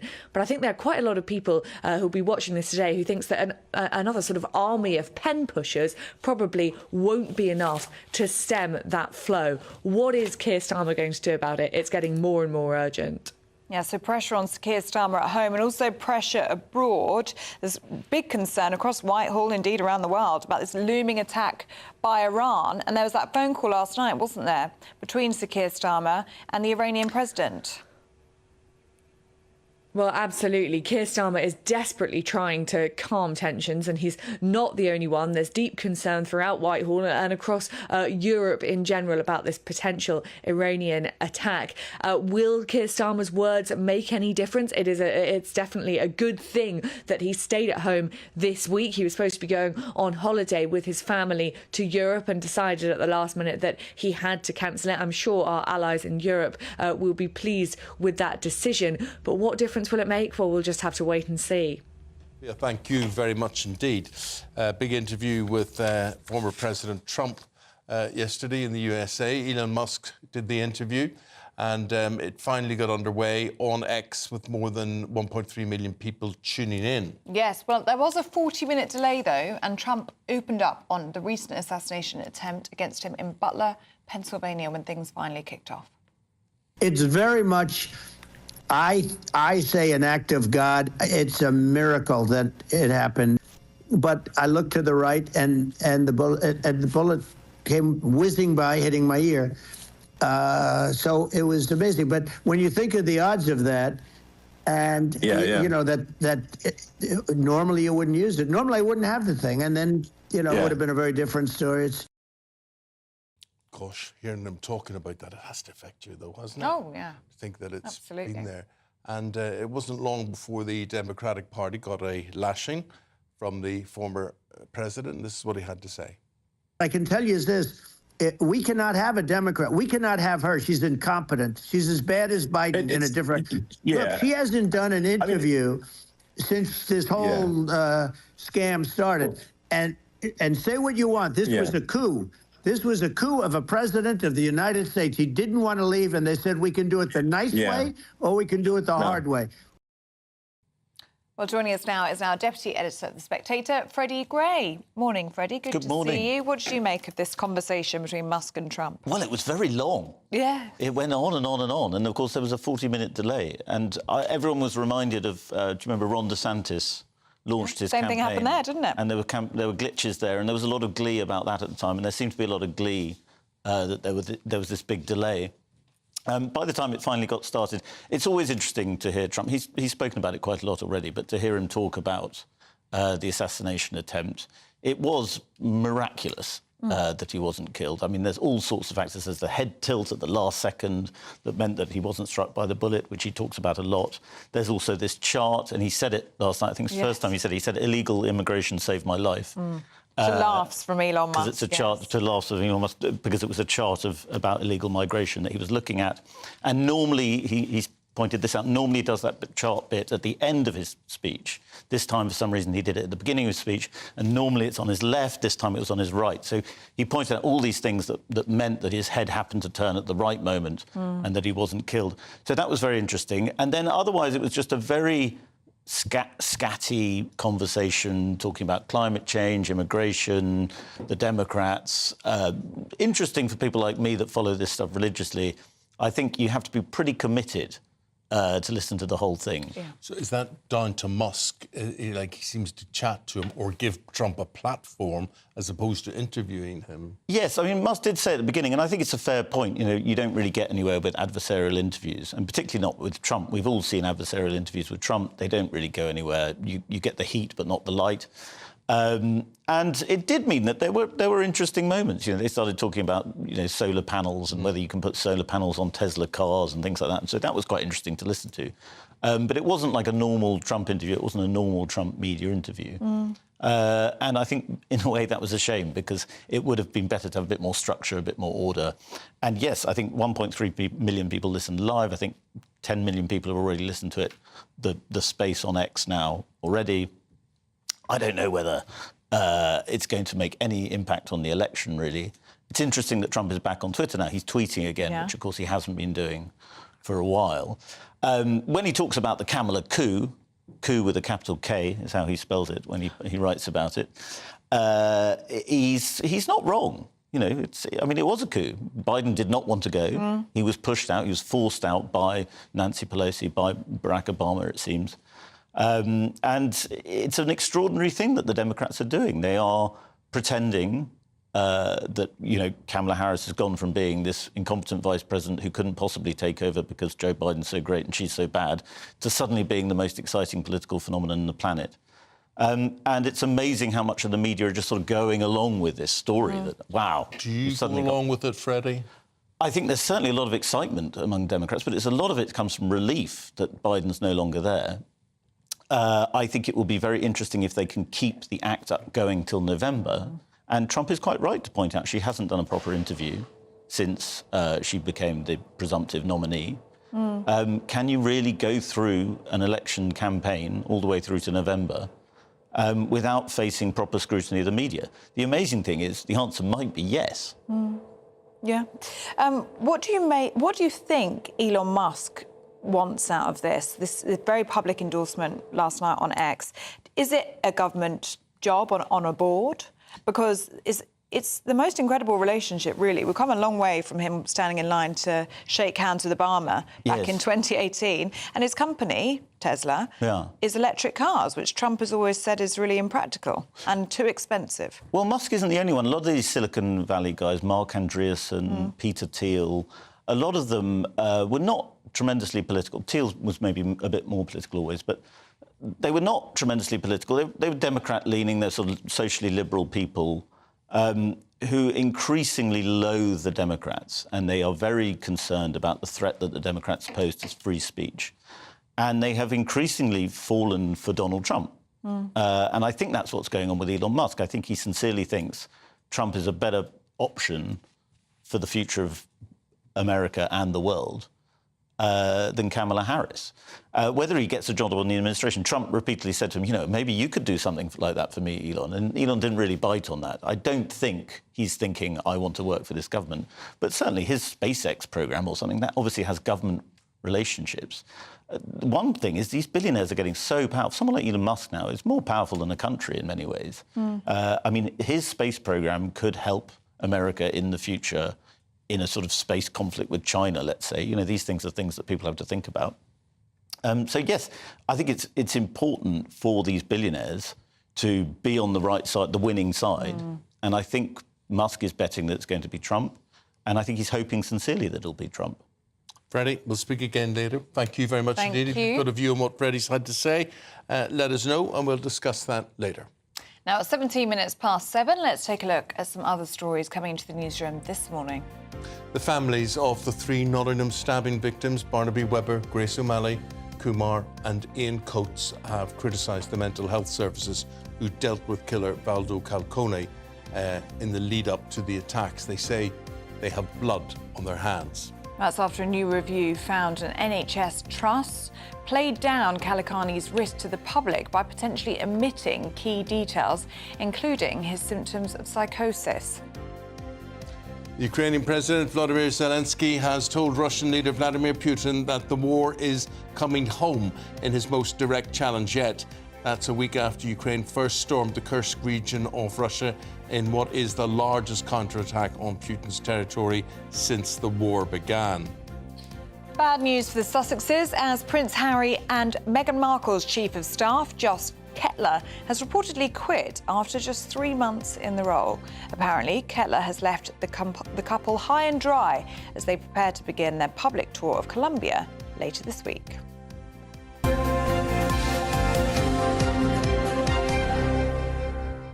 You'll be wanting to know if the weather's going to last. Alex Burkle will tell you. A brighter outlook with Box Solar, sponsors of weather on GB News. Morning. Here's your latest Met Office weather update for GB News. It's not going to be as hot as yesterday, but nonetheless some hot sunny weather across eastern parts today. However, elsewhere things are going to be a bit fresher as we have a band of rain pushing in, and that's going to be bringing some wet weather too. Most of that rain has now cleared away from Northern Ireland, with just a few showery outbreaks following in behind, but across Scotland, Northern England, Wales and the southwest it is going to turn cloudy and wet as we go into the afternoon. Ahead of the front towards central eastern parts parts of England, it's staying sunny, and with that, pretty hot, with temperatures getting into the high 20s, so not as high as it was yesterday. As we head towards this evening, that front will have started to clear away across parts of Scotland, but nonetheless, some showery outbreaks of rain following in behind, and there will be some strong winds, particularly out towards the west, some coastal gales perhaps for the Hebrides, along with that showery rain. For Northern Ireland, it's a mostly fine end to the day, some sunny spells, 1 or 2 showers perhaps. A cloudier story across much of northern England as that front continues to make its way southeastwards.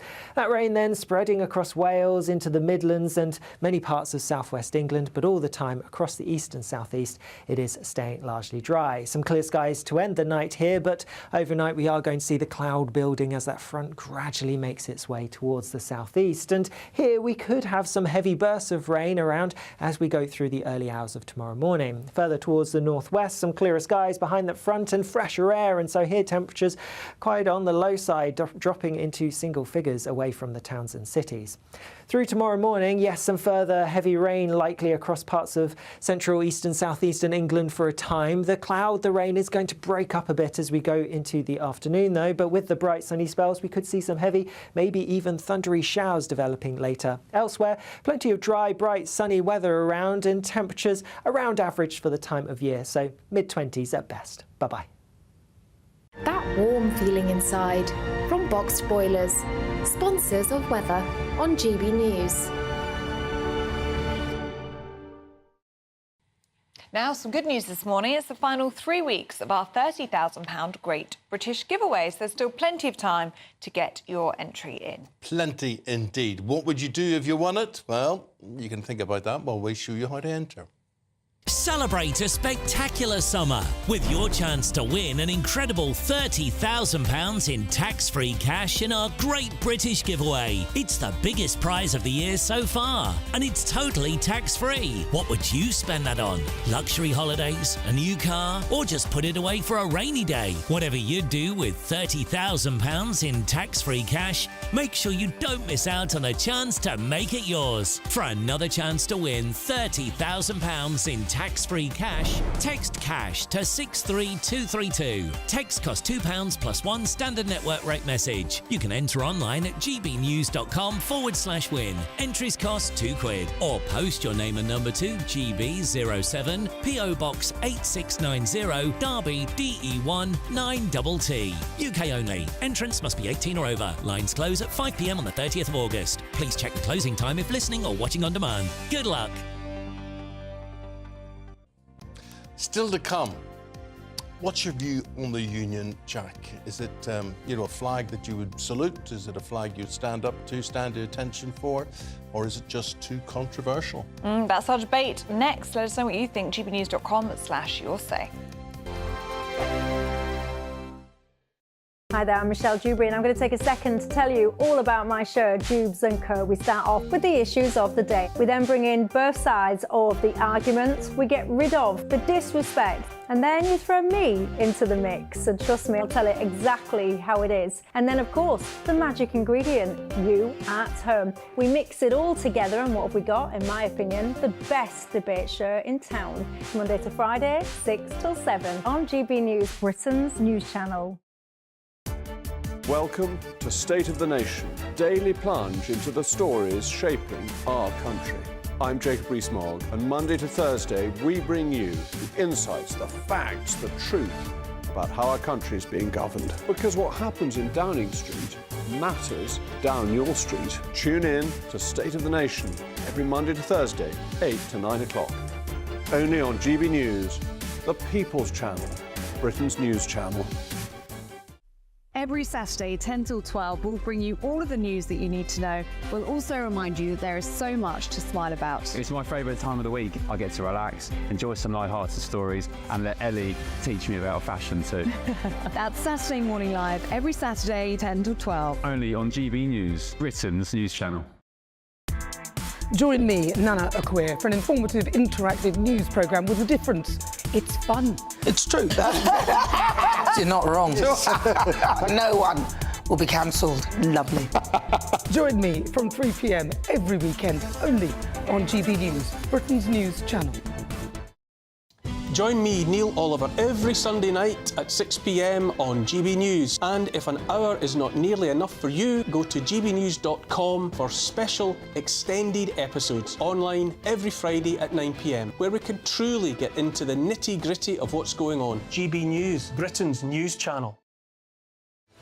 I'm Patrick Christie's. Every weeknight from 9, I bring you 2 hours of unmissable, explosive debate and headline-grabbing interviews. What impact has that had? We got death threats and the bomb threat and so on. As time passes, She could have said stump. you made my argument for me. My guests and I tackle the issues that really matter with a sharp take on every story. Went everywhere. Something practical could be done. Or I can become something different. Patrick Christie's tonight from 9 p.m. only on GB News, Britain's news channel. Are the newspapers getting you down? My wife didn't divorce me that month. Struggling to separate the wheat from the chaff? I know that it's a bit of a circus at the best of times. Well, don't worry. Headliners has got you covered. We'll take the burden of reading the day's news, and if we get depressed, who cares? It's an occupational hazard, frankly. That's Headliners on GB News from 11 p.m. till midnight, and the following morning, 5 till 6 a.m. on GB News, the comedy channel. Nah, just kidding. Britain's news channel. Here's our debate for you this morning. There's a big row erupting in a Norfolk village over plans to hoist the Union Jack outside a village hall. I don't know why it's making all this fuss, but believe me, it is. Yes, some residents have called the flag divisive and argue that it puts people off their village, whilst others say there's no shame in taking pride in our national flag. OK. Joining us now to debate this, anti-racist activist Imran Aiton and royal broadcaster Rafe Hadel Manku. Rafe, I'm finding this, that, you know, a village in Norfolk outside the village hall, it's amazing that this is actually even causing a flutter. Yeah, I mean, it's a very depressing story. I mean, there's nothing more English than the Cross of St. George flying from a country church or a Union flag flying from a village hall. It's, you know, it's as English as cricket and warm beer. And I don't really think it's that divisive in this village. I think what probably is the case is, as usual, there's a vocal minority, a few people who are trying to stoke division here. The Union flag should instill pride in all of us. We know from polling it's one of the world's best-loved flags. It still adorns more than 20 flags around the world. And, you know, in 2019, Hong Kong pro-democracy protesters waved the Union flag as a symbol of freedom and democracy. You know, in the Second World War, 1940 to 1941, it was only the Union flag that was the only symbol of freedom and hope for the oppressed peoples of Europe surviving under the Nazi jackboot. And I think it's an insult to the millions of black, brown and white soldiers who fought and died under the Union flag in 2 world wars. And I immediately get it. It's supposed to be a symbol of unification for Northern Ireland, for Scotland, for England and Wales. I would, though, say to you... You said English and it's British. Thank you, Eamonn. Sorry to interrupt. It's a village hall in England we're talking about. No. We're talking about the flag. We're talking about the flag. Sorry to interrupt. Please continue. But it's British in terms of exactly what you said. I'm totally aware of that. It represents Scotland, Northern Ireland, England... But he said England. ...and Wales. Right, so he said England, so in... But it does represent them, so just make this... I've just got a point to make. You need to represent everyone, You'll have your moment in a second, thanks. No problem.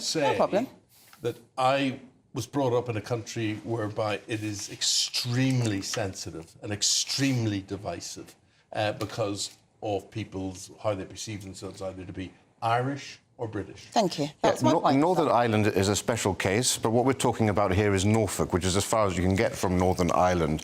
And, you know, there was a time when if you had this discussion in a parish council meeting and criticised the flag, you'd have been laughed off as a crank or some sort of deluded nutjob, quite rightly. And the fact that the parish council is even having this discussion shows you the degree to which Britain and the British people have been demoralised, have been destabilised, have been, you know, undermined and attacked by this radical progressive elite that have captured our institutions and who absolutely loathe Britain and the West. Let's bring in Imran now. And Eamonn. Thank you, Eamonn. Sorry, my eyesight's not the one. Eamonn. Eamonn, so are you a crank and a nut job? Do you see yourself as one What did you say? I'm a crank and what did you say? No, Sorry. we were talking about... Eamonn. You could be seen as a crank and a nut job. So I'm just wondering, very true. how cranky or how much of a nut job do you see yourself as? Well, I'm a centrist, so I would actually argue that. Don't do that. Don't even laugh. I'm being very honest right now. You may not feel that way, Rafe, but it's the truth. That's your perception, right?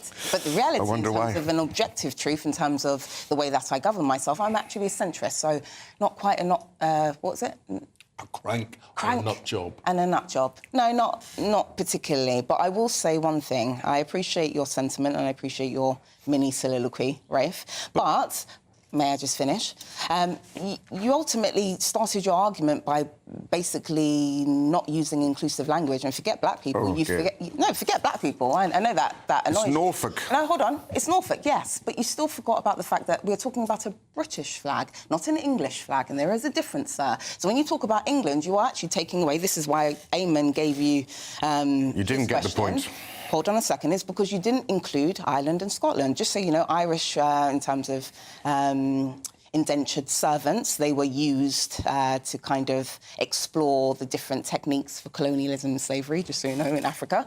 So when you come along and you say English flag and English pride, well, you are kind of ignoring the Irish and Scottish, just so you know. So you might want to lead with... I never said English flag. Foremost. So that's why I'm not crank and, what was it? Nut job. Thank you, Eamonn. Because I listen and I hear when you go correct with your prejudice and bias, sir. But you were born in England. I was. King's College Hospital. So you don't feel any association with this flag, do you? Oh, no, I do. Thank you. That's a very good question. So when we think about the Union flag, it represents so many different countries around the world, purely because of the British Empire. As you know, in Africa, they colonised at their heights and during their reign 50 countries in Africa. So there are a lot of black people that actually see themselves in the Union flag. And what's unfortunate is that we've had all of these riots recently, and they keep going on about how British they are. That's the truth. I used to think prejudice, racism, Islamophobia, bigotry, Union Jack. Now, because of the riots, because of the far-right individuals, now my black female self from King's College London, who was born here in England, now associates Britishness with, obviously, the Union flag and, of course, now the far-right. I think we need to understand what's happening here and call it out, because we're getting these sorts of stories every single day in one form or another. This is ideological subversion. What we're seeing now is an attempt to create a topsy-turvy world, essentially. And it's right out of the communist playbook to question every single thing that we want. Well, let me finish, please. I will, but you don't go there with communism. To question every single thing that we once held dear, to denigrate our past, denigrate our culture, denigrate our history, even denigrate the very notion of the nation-state. And what, of course, is the symbol of the nation-state? It's the flag. We need to call this out, recognise it for what it is, and we need to resist it while we still can. That means a robust promotion of British history, British pride, and British symbols. Are you having these conversations a union with the far right, a union flag in every single. Right? 1 second, my dear. A union flag in every single school. Portrait of the King. We need to have a proactive defence of what we have while we still can, and before we lose it. What do you think the Union Jack symbolises to you? Because Imann's saying there that it's been hijacked by the far right. And the Union Jack now, that's what she sees. It hasn't been hijacked by the far right. I mean, when you see black and brown and white athletes at the Olympic Games draped in the Union flag, when you see the way that Hong Kong pro-democracy protesters see it as a great symbol of freedom, and I think it's in the 19th century, for heaven's sake, remember it was Royal Navy ships flying the Union-jacked white ensign that abolished the slave trade and went into Africa and Asia to abolish abhorrent practices. I see the Union flag as a great symbol of all that is great about the British spirit. So I would just say that I appreciate that. I know you very well. We've done many segments before, and I appreciate the fact that you are very much centred around your self-esteem and ego, and who you are is connected to the British Empire. And the Thank you, Sigmund Freud. OK, well, the British Empire is connected to murder, slavery, rape, exploitation. And I know these words feel uncomfortable, but it's the truth. And so I appreciate that you feel the way that you do, sir. With all due respect, Rafe, I like you. I'll be honest, I like you. So I won't negate what you are saying. But I do need you to include something else, which is the fact that the far right, first and foremost, have hijacked the Union Jack, which was first, all centred around Islamophobia, racism, bigotry. Then, because of these recent riots, Ellie, they moved on to the Union flag. Now, for me as a black person, I was just wedded to the Union Jack. But now I've added the Union flag. So now, when I think of Britain, British, I'm now, because of the far right and the riots that have taken place recently, I'm now not just thinking about the Union Jack, which is Islamophobia, bigotry, and just unintelligent people that don't realise they are being used by people that are at the hierarchy in terms of classism.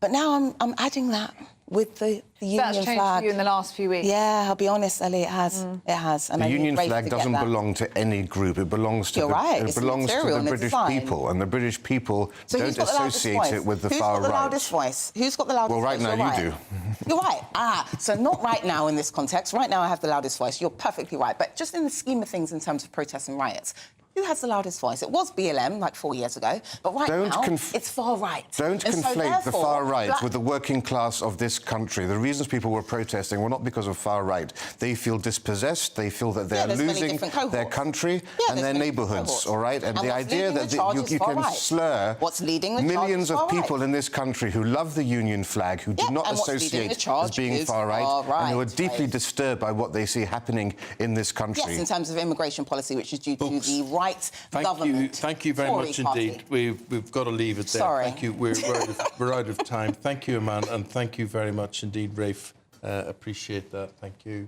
Let us know what you think on that one. You'll have a view. gbnews.com/you'll say. But running a flag outside a village hall in Norfolk, you sort of think, what's the big deal? What's the big Be deal? considerate. No, be considerate, guys. You can do it. I know you finished your segment, but you'd...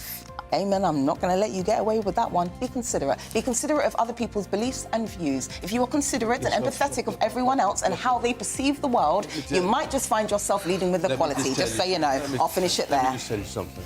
Please. You don't have to lecture me. No, I have to when you say things like that, with all due respect. You don't, because I sit in the middle trying to see both sides of things. But did you finish with mine? Did you finish with mine? You finished with Rafe's. And this is a right-wing channel. You interrupted again. I'd finished with everyone. I'm trying to say you did and then you finished with validating his point, You did not mine. Grow up in Northern Ireland. You're right, I didn't. Where a flag represented something political and anti to a certain religion You're in right. Northern Ireland. You're I right. did. I had to live with it. And just like with black people, you're not black, sir, and I understand racism more than you. give me a break. With all Give due me a respect. break. Right, so you're right. You're right. For a white person, so you're right. I haven't experienced racial discrimination or prejudice or bias in regards to being white, but what I have done is experienced it being Do you know black. what? Eamonn, we're the same, babes. Famously centrist BLM over there. Not the communists and not the Marxists. Let's go to the break. Let's go to the break. Back after this. Thank you. The latest GB News travel. Good morning, I'm Russell Holding. On the A1 in West Yorkshire, there are northbound delays at Wentbridge because of roadworks. In Essex, the A132, Nevenden Road at Wickford is partly blocked southbound near the junction with Warwick Lane, causing queues. In London, the A118 High Road is closed eastbound from Goodmays to Chadwell Heath after an accident overnight. Train services from Shortlands and Lewisham into and out of Victoria via Nunhead are suspended because of a signalling problem. Southeastern are only running the line via Crofton Park. On the M26 in Kent, it's taking nearly half an hour in westbound queues approaching the M25 because of roadworks. Very busy too on the clockwise M25 towards there. Trains have been stopped between Castle Kerry and Westbury because of a points failure. And that's the latest. You can stay up to date throughout the day by visiting our website, gbnews.com. Join me, Camilla Tominey, for a frank and honest discussion with those in power that cuts through the spin and gets to the heart of the issues shaping our nation. You haven't confirmed that you want to stand as leader, but you haven't ruled it out either. This report basically says that he's not fit to stand trial. Is he indecisive? Incompetent? I deliver the dose of reality Westminster needs. That's the Camilla Tominey Show at 9:30 every Sunday on GB News, the People's Channel, Britain's news channel. I'm Michael Portillo. This is GB News, the People's Channel, Britain's news channel. Good Afternoon Britain. Your lunchtime update on the stories that matter across the UK. From breaking news and insightful analysis, inspiring stories and lively debates. You're comparing yourself to a former Prime Minister. Which is it? Stay informed, stay updated, stay entertained. I just don't know how anyone would not want to be there. Every weekday from midday. We are Good Afternoon Britain, only on GB News. Britain's news channel. I'm Arlene Foster on GB News, Britain's news channel.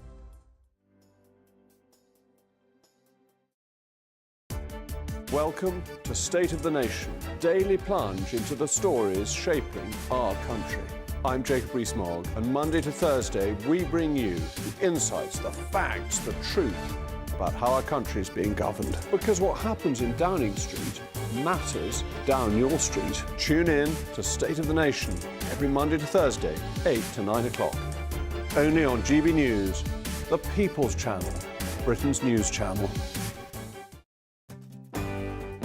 I'm Mark Dolan, and this is GB News, the People's Channel, Britain's news channel.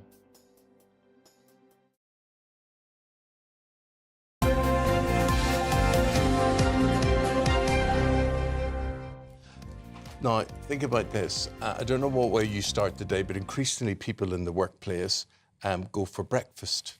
They have breakfast before they actually start in to work for the day. Yeah, I think it's quite a nice idea. Well, we don't do it because we start in the break of dawn before dawn even comes up, so we do. But anyway... Dawn's always up. Dawn Neeson's everywhere. Yeah. So we've got Claire Muldoon, we've got Alex Armstrong here, and we're talking about the traditional pint after work dine out to be replaced by doing something at breakfast. Yes, yeah, this is quite surprising actually. So I don't know if I believe this. well, let's see what you think, right? So I'm a little bit sceptical about this as well, and I've got Gen Z younger brothers, lots of them. So supposedly this report's come out and saying that people are replacing in the modern workplace. Gen Z don't drink as much, which is true. They are less likely to drink apparently, a bit more socially conscious. But they're saying businesses are replacing their drinks, their social drinks at the end of the week with a breakfast instead. And they're attributing this to remote work mostly because obviously people are less likely to be together, but also due to the fact that they think Gen Z drink less. Now, they're also encouraging, this is a joint recommendation of a list of recommendations by the Work Foundation, the Alliance for Responsible Drinking, and they're saying you should call your social events gatherings instead of drinks, and you should call them just networking events. So call them what they're not then? Is that exactly what it is at the moment? What I think a lot of them don't realise is they might have breakfast in the mornings, but they still go out drinking in the evenings. Because, I mean, I don't know a single Gen Z that doesn't love to go out for Thursday drinks.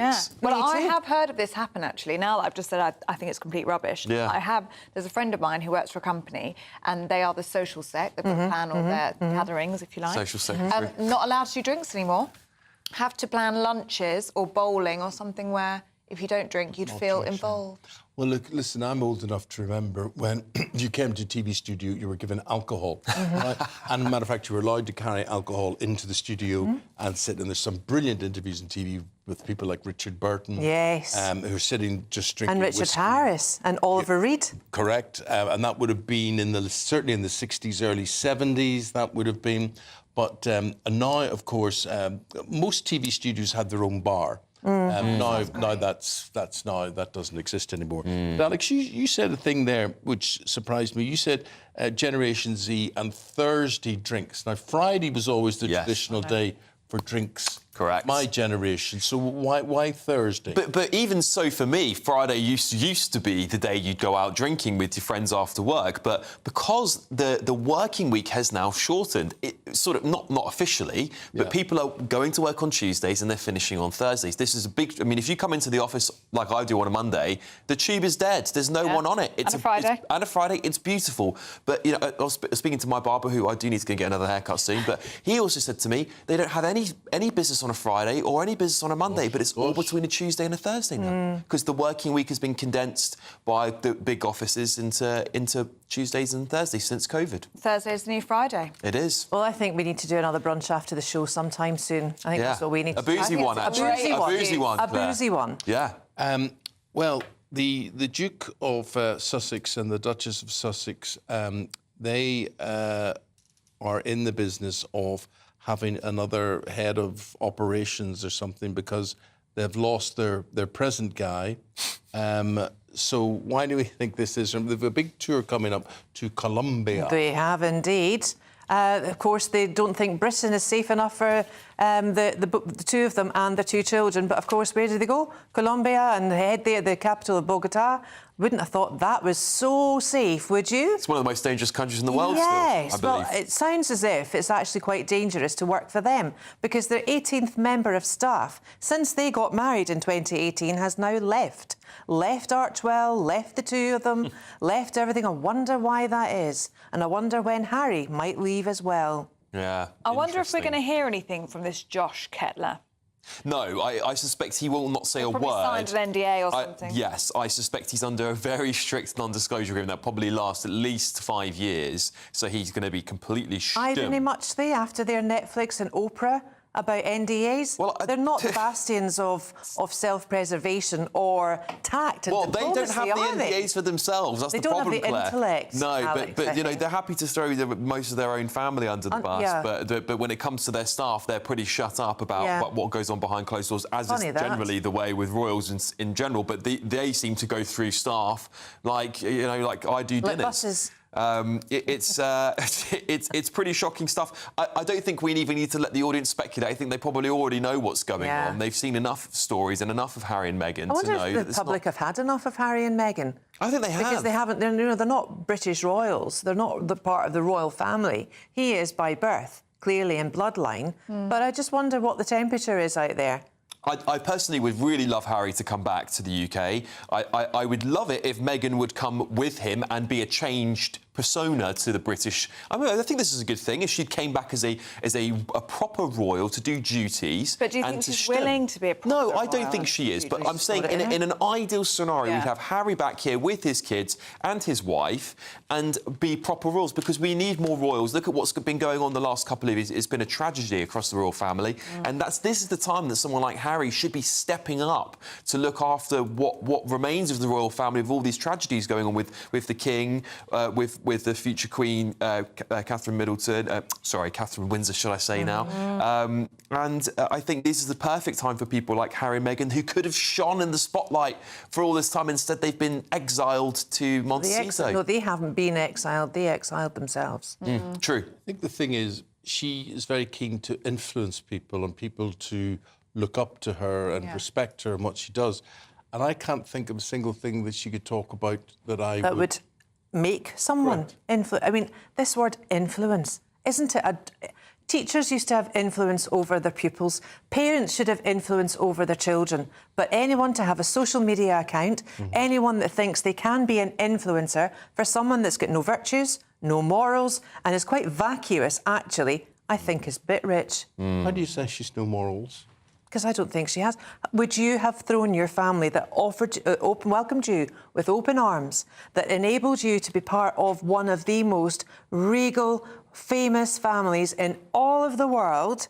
But it wasn't for her. Well, she made it that way. I don't think she thinks it was her that did it. I do think she genuinely believes in what she says. I don't think she's... I just think she's not got any self-awareness. Okay. Let's hit the break and we'll be back right after this.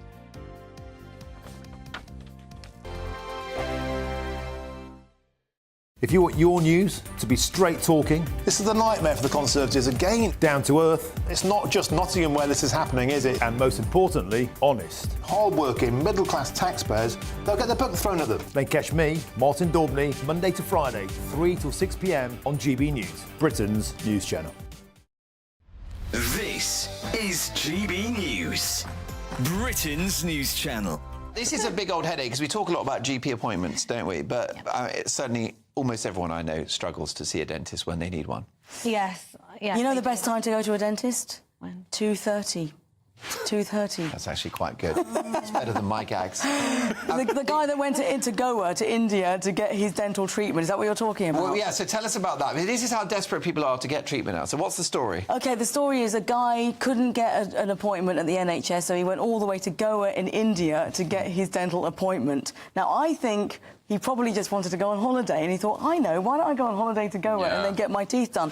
Look, people are travelling in their droves. There's whole aeroplanes full of people with medical tourists. Like in Turkey, you get a whole aeroplane with people with hair implants, things like that. Well, Yeah, I was going to go to turkey teeth, isn't it? turkey teeth. Turkey teeth. Well, now we've got that's it. when they strip the tooth down and you have these little pegs. Yes, they strip them down. But in many cases, they strip them down far too low, so the nerve is exposed and it gets infected, and it's exposed to the elements. So you get infection in the tooth, and then you have to essentially take them all off. But by then, the infection spreads so far.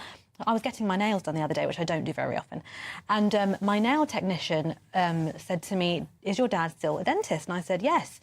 And she said, "Please, can I have an emergency appointment?" I went to Turkey and I got my teeth done, and now they look incredible, but I'm in so much pain. They're all infected. She had 15 taken out from the top and 12 from the bottom, and it's an absolute disaster. But this is what people are feeling like they have to do. So medical tourism doesn't always work. No, but it shows, that Alex, that people can't get their teeth sorted here, so they go elsewhere. Listen, do you floss, by the way? Don't floss. GB News, the People's Channel. Join me, Nana Akwe, for an informative, interactive news programme with a difference. It's fun. It's true. You're not wrong. No one will be cancelled. Lovely. Join me from 3 p.m. every weekend, only on GB News, Britain's news channel. Join me, Neil Oliver, every Sunday night at 6 p.m. on GB News. And if an hour is not nearly enough for you, go to gbnews.com for special extended episodes online every Friday at 9 p.m, where we can truly get into the nitty-gritty of what's going on. GB News, Britain's news channel.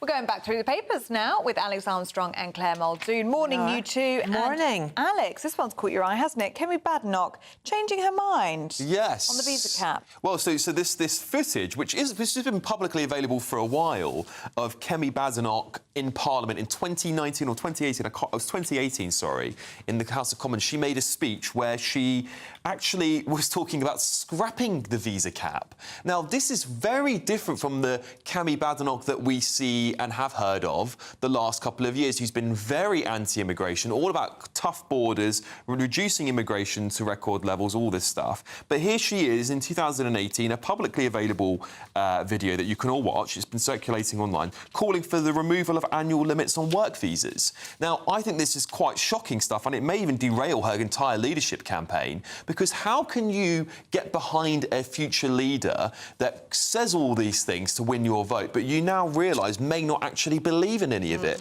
Now, she's come out on social media and said, I've changed my mind since 2018. Well, that's all very good and well, but if most people's opinion, immigration was still too high in 2018, and that Conservative government was elected on a platform of reducing migration before that anyway, and again in 2019. So I really don't know how she can barrel out of this one, but I think it's quite interesting to see how these Tories are trying to appeal to this reform vote and try to fight each other. You've got Jenrick, the anti-immigration candidate, as well as Kemi, and we've got Cleverly out on the front page of the Express today saying he wants to tell Keir Starmer to get his act together. But you do see them do this, don't you? I mean, I think it might have been Tom Tugendhat who was talking about not leaving the ECHR a number of years ago, and now talking about it being a credible possibility. But they would just say that, look, the figures have changed. Yes.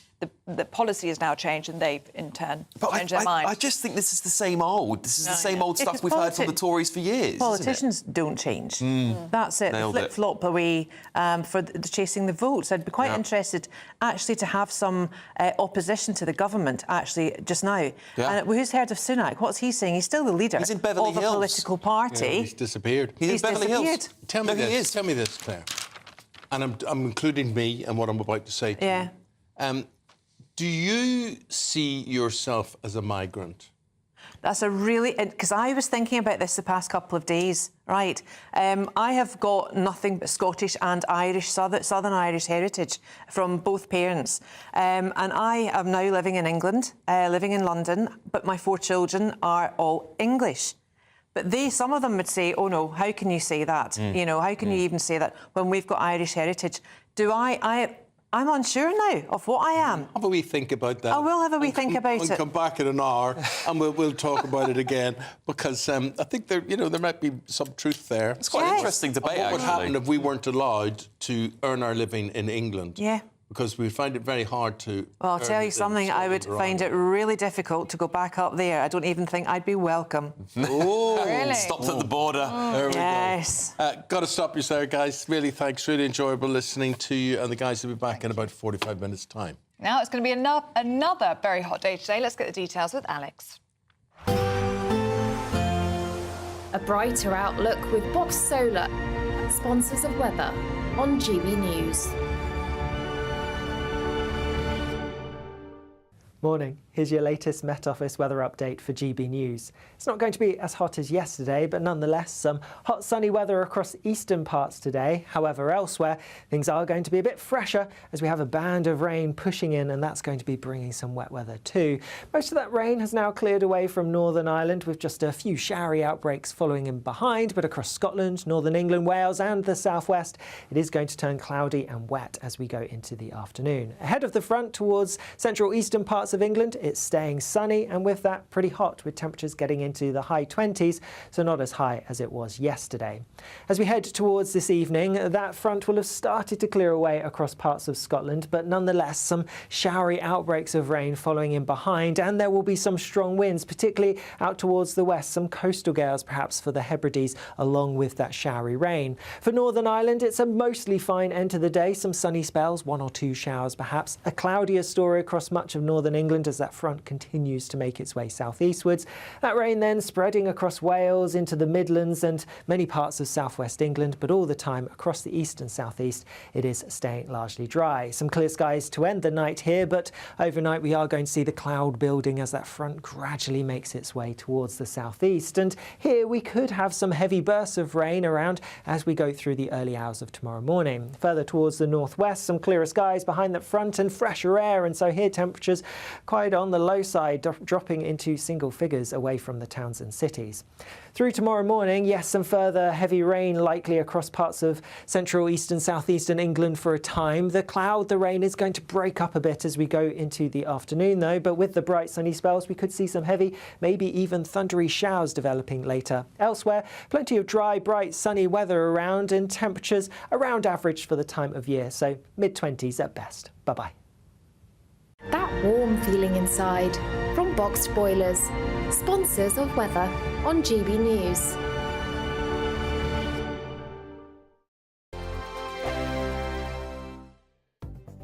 The latest GB News travel.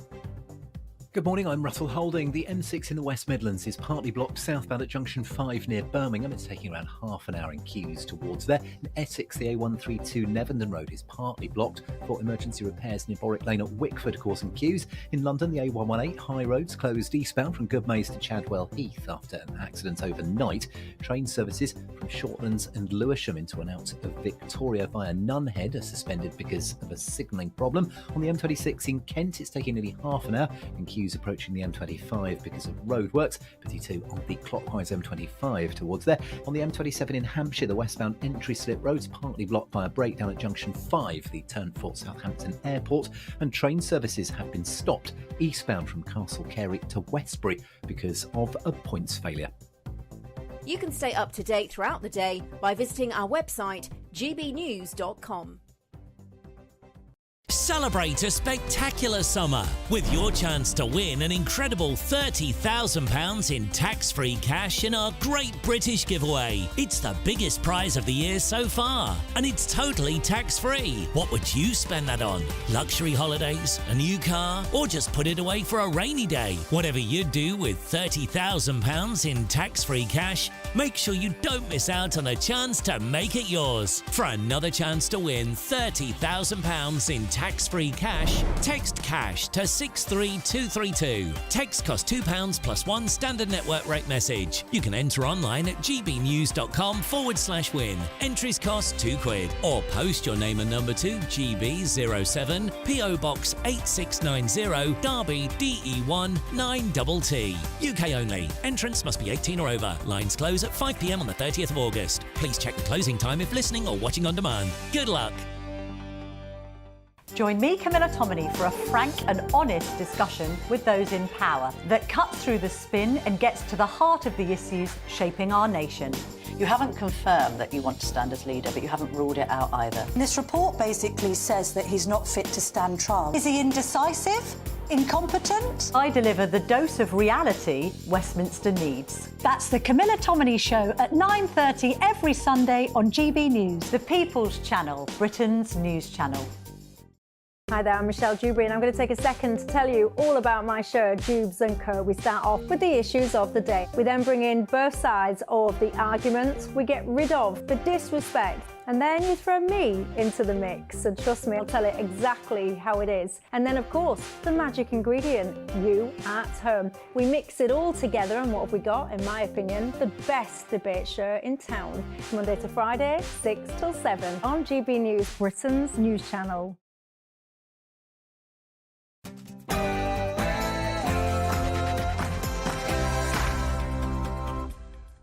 Small boat migrants' arrivals show no sign of slowing down. 5,000 crossings over the channel since Labour took power. As Keir Starmer is accused of doing nothing to curb the crisis.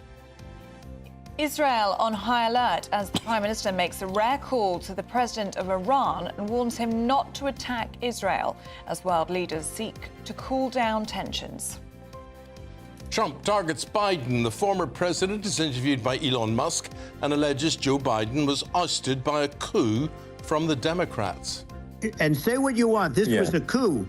This was a coup of a president of the United States. He didn't want to leave, and they said we can do it the nice way or we can do it the hard way. Seagulls sully summer. More of us than ever are being attacked by the birds, and some local councils are now taking matters into their own hands. And after yesterday officially became the hottest day of the year, with temperatures reaching 35 degrees, we're asking whether we've become a nanny state, obsessed with weather warnings. Well, I imagine they're a little hot under the collar at the Etihad at the moment. Manchester City fans are shifting uncomfortably. Well, maybe you're not, as 115 charges are faced from the Premier League, and that will be heard next month.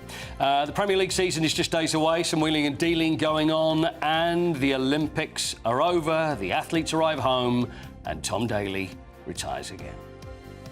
If you found the hot weather a bit uncomfortable, I do have some good news, but with that, there will be some rain to come. I'll have more details coming up shortly. It's coming up to 2 minutes past 8 o'clock. I'm Eamonn Holmes. I'm Ellie Costello, and this is GB News Breakfast.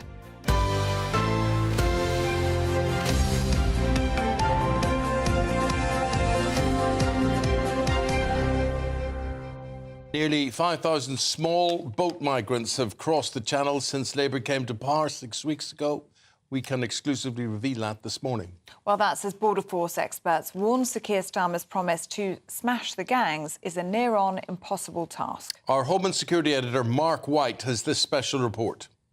At a compound on the outskirts of Dover, a sobering illustration of the scale of the task facing the new Labour government in their efforts to end the Channel migrant crisis.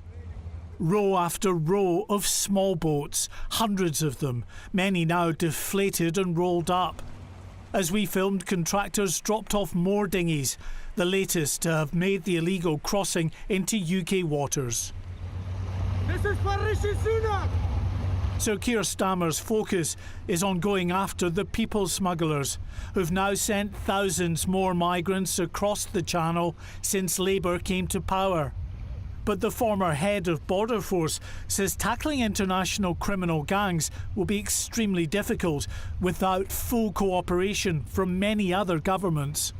It is a very, very big ask, I think, to expect the UK to be able to smash the gangs, if you like, without some form of international collaboration where powers can be used by other countries on their jurisdictions to bring people to justice and to prevent people and goods crossing borders, etc., rather than the UK being able to do this on their own. Tony Smith says there is no indication so far that the appetite of the smugglers and their customers has been in any way diminished since Labour came to power. This is a hugely lucrative business. There is an unending supply of migrants pervading the EU border, many of whom are in various member states, very keen to get across to the UK, who are prepared to mortgage their lives effectively to get a place on a very dangerous vessel to get themselves into UK territorial waters. That narrative still exists, I think, across Europe and beyond. So the pull factor is very much there. For now, at least, the migrant boats will continue to stack up here, as even the government acknowledges it'll take some time for its new approach to impact the organised criminal gangs, making millions from their trade in human misery. Mark White, GB News. Well, we're joined now by GB News political correspondent Olivia Utley. Good to see you this morning, Olivia. And there'll be pressure on Sir Keir Starmer to do something about this, and quickly. Absolutely huge pressure on Keir Starmer. Over the course of the election campaign, Starmer did everything he could to really avoid the conversation about illegal migration. And that's not surprising. It is a very thorny, difficult issue. Rishi Sunak had huge problems with it. He wanted to introduce that Rwanda plan, the idea of getting migrants processed in a third country, their claims processed in a third country, in order to try and dissuade migrants from coming over here, because the idea is if they come over here and are immediately deported, why would they come over here in the first place?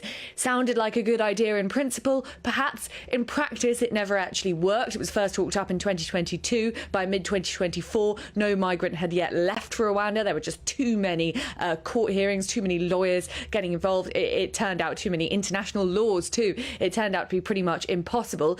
Keir Starmer poured cold water on that idea, and you can see why with my explanation there. But he hasn't really come up with an alternative plan. He talks about smashing the criminal gangs. That's easier said than done. The Conservative Party too, of course, wanted to break up those criminal gangs, but those gangs are very decentralised. It's not like a sort of gang drama you might see on TV where there's one big boss who can be taken out. These gangs are small, they're nimble, they're sort of all over the place, up and down the channel. They're able to move very quickly. Breaking them up is much, much easier said than done. Yvette Cooper, the Home Secretary, has talked about having armies of civil servants essentially processing these claims much faster. But again, that doesn't really get to the crux of the problem. There will still be an enormous wave of people wanting to come to the UK, particularly in our sort of increasingly unsecure global environment. So this is a huge problem for Keir Starmer, and it isn't yet clear how he's going to deal with it. A huge problem for Sir Keir Starmer, and also a huge problem on the horizon. Obviously, all eyes on the Middle East at the moment, and he was having a phone call yesterday with the Iranian president trying to cool down tensions. Keir Starmer, along with the French Prime Minister, German Prime Minister, French President, German Prime Minister, Italian Prime Minister, are desperately trying to stop Iran from engaging in this military action in Israel, which they have threatened. Ever since that the attacks on October the 7th in Israel and Israel's counterattacks in Gaza, there have been worries about the idea of a wider conflict in the Middle East. And since the attack on the Hamas leader just a few weeks ago, those concerns have got bigger and bigger. Now, at the moment, the very real risk is that Iran steps into Israel, which would hugely ramp up tensions. And at the moment, the international community is just desperately trying to stop that from happening. Whether Keir Starmer's intervention will make any difference, we'll have to wait and see. But it's probably quite a good thing he's not on holiday with his family this week as he'd planned. There for us in Westminster. Thank you very much. Elon Musk's interview with US presidential candidate Donald Trump streamed live on X last night, with 1.3 million people tuning in. Well, there was a 40-minute delay, but then Trump opened up on the recent assassination attempt on his life. It's very much, I say, an act of God. It's a miracle that it happened. But I looked to the right, and the bullet came whizzing by, hitting my ear. So it was amazing. But when you think of the odds of that, and you know that normally you wouldn't use it. Normally I wouldn't have the thing, and then it would have been a very different story.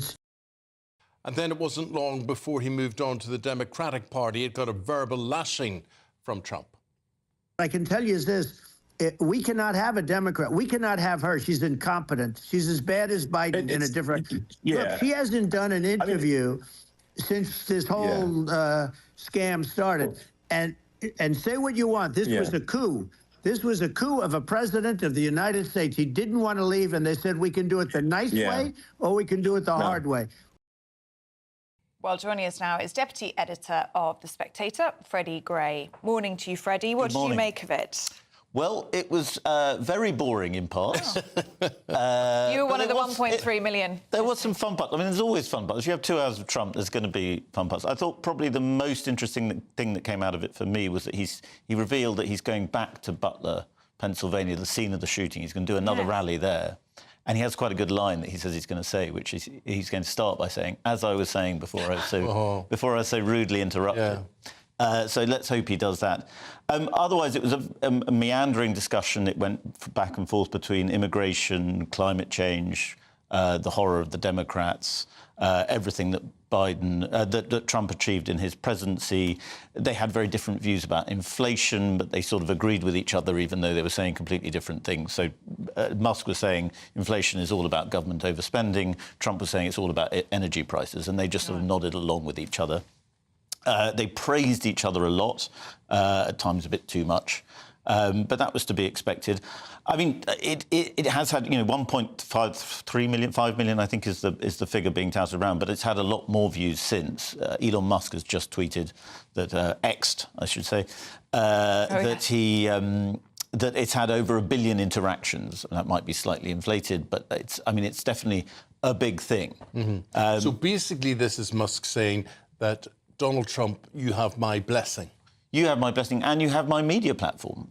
Because, of course, within a month of taking over Twitter, now X, Musk unblocked Trump's account. But he's barely used it up until last night. And it's always thought that he might eventually, as the campaign comes closer, he might suddenly start deploying it. And it looks like that's now happening because until now, he's been using his own Truth Social platform. Yeah, very much an endorsement, wasn't it, from Elon Musk for Trump? It will come a long way from him describing himself as moderately liberal. Well, a lot of Silicon Valley types have kind of given up on the Democrats. They're very concerned about free speech, particularly the ones with social media platforms. Zuckerberg, who's been very anti-Trump, he's not pro-Trump now, but he said after the shooting, he said that was the most badass thing I've ever seen. He's quite full of praise for Trump. I think a lot of these tech tycoons have, over the last 10 years, drifted away from the Democratic Party, which they see as increasingly illiberal, particularly on free speech. And they may not like Trump that much. I think Musk does actually like Trump, but I think they just think he's the best thing for the future of the country. And Musk said that very specifically. He said in this election, and they both talked about it as an existential election about the future of the country and the future of the world. And Musk said, if you win, America has a chance of being saved. If Kamala wins, this country's going to hell. And Trump obviously agreed with that. The Democrats say exactly the same thing in reverse. They say if Trump wins, the country's going to hell. And that's the sort of stakes that everyone's building up into this election. So it's a fairly fearful symmetry. Where do you think the country's going? I do think America's got a lot of very serious problems. I think it's a declining superpower in many ways. I do think that if they do not control illegal immigration on their southern borders, they're going to have severe problems. And I think Trump is sensibly emphasising that point with Kamala Harris. Yeah, a lot of their problems are the same as our problems, whether it's migration or the economy or whatever. Where do you see this country going, Freddie? Can you draw parallels with what's happening with America, or should we avoid certain things with America? How do you see Britain? I think because, well, we're both English language speaking countries, obviously, we invented it, but they are now the dominant cultural force in the world, the dominant political force, the dominant military force in the world. And so in many ways, we're downstream from America. So we talk a lot about woke stuff, don't we? And that's all inherited from America. We're a generation on from what America's gone through, with sort of intense political correctness and so on. I think it's very interesting as to whether now that we've had Brexit, do we become absorbed into kind of the American sphere of influence, as we are in many ways already, Or do we, under Keir Starmer, become part of a sort of European bloc that tries to resist American pressure? And a lot of that will depend on who wins this election, Kamala Harris or Donald Trump. If it's Donald Trump, I think there are possibilities for an Anglo-American alliance because Trump likes Britain. He's very sentimental about Britain. He feels an attachment through his Scottish mother. OK. Freddie Gray, thank you very much indeed. Freddie's the deputy editor of The Spectator. Nice to see you. Great to be with you. Thank you. Now, 14 minutes past 8, let's take a look at some other stories coming into the newsroom this morning. And the families of the 3 Nottingham stabbing victims, Barnaby Webber, Grace O'Malley Kumar and Ian Coates, have criticised the mental health services who dealt with killer Valdo Calicani in the lead-up to the attacks. They say they have blood on their hands. That's after a new review found an NHS trust pled down Calicani's risk to the public by potentially omitting key details, including his symptoms of psychosis. A 32-year-old man has been charged with attempted murder after an 11-year-old girl was stabbed in Leicester Square. Police were called to the scene at a popular tourist spot just before midday. The 11-year-old was taken to hospital with serious injuries, but we are told they're not life-threatening. Ukrainian President Volodymyr Zelensky has told Vladimir Putin that the war is coming home in his most direct challenge yet. That's a week after Ukraine first stormed the Kursk region of Russia in what is the largest counterattack on Putin's territory since the war began. Bad news for the Sussexes as Prince Harry and Meghan Markle's Chief of Staff, Josh Kettler, has reportedly quit just after 3 months in the role. Apparently, Kettler has left the couple high and dry as they prepare to begin their public tour of Colombia later this week.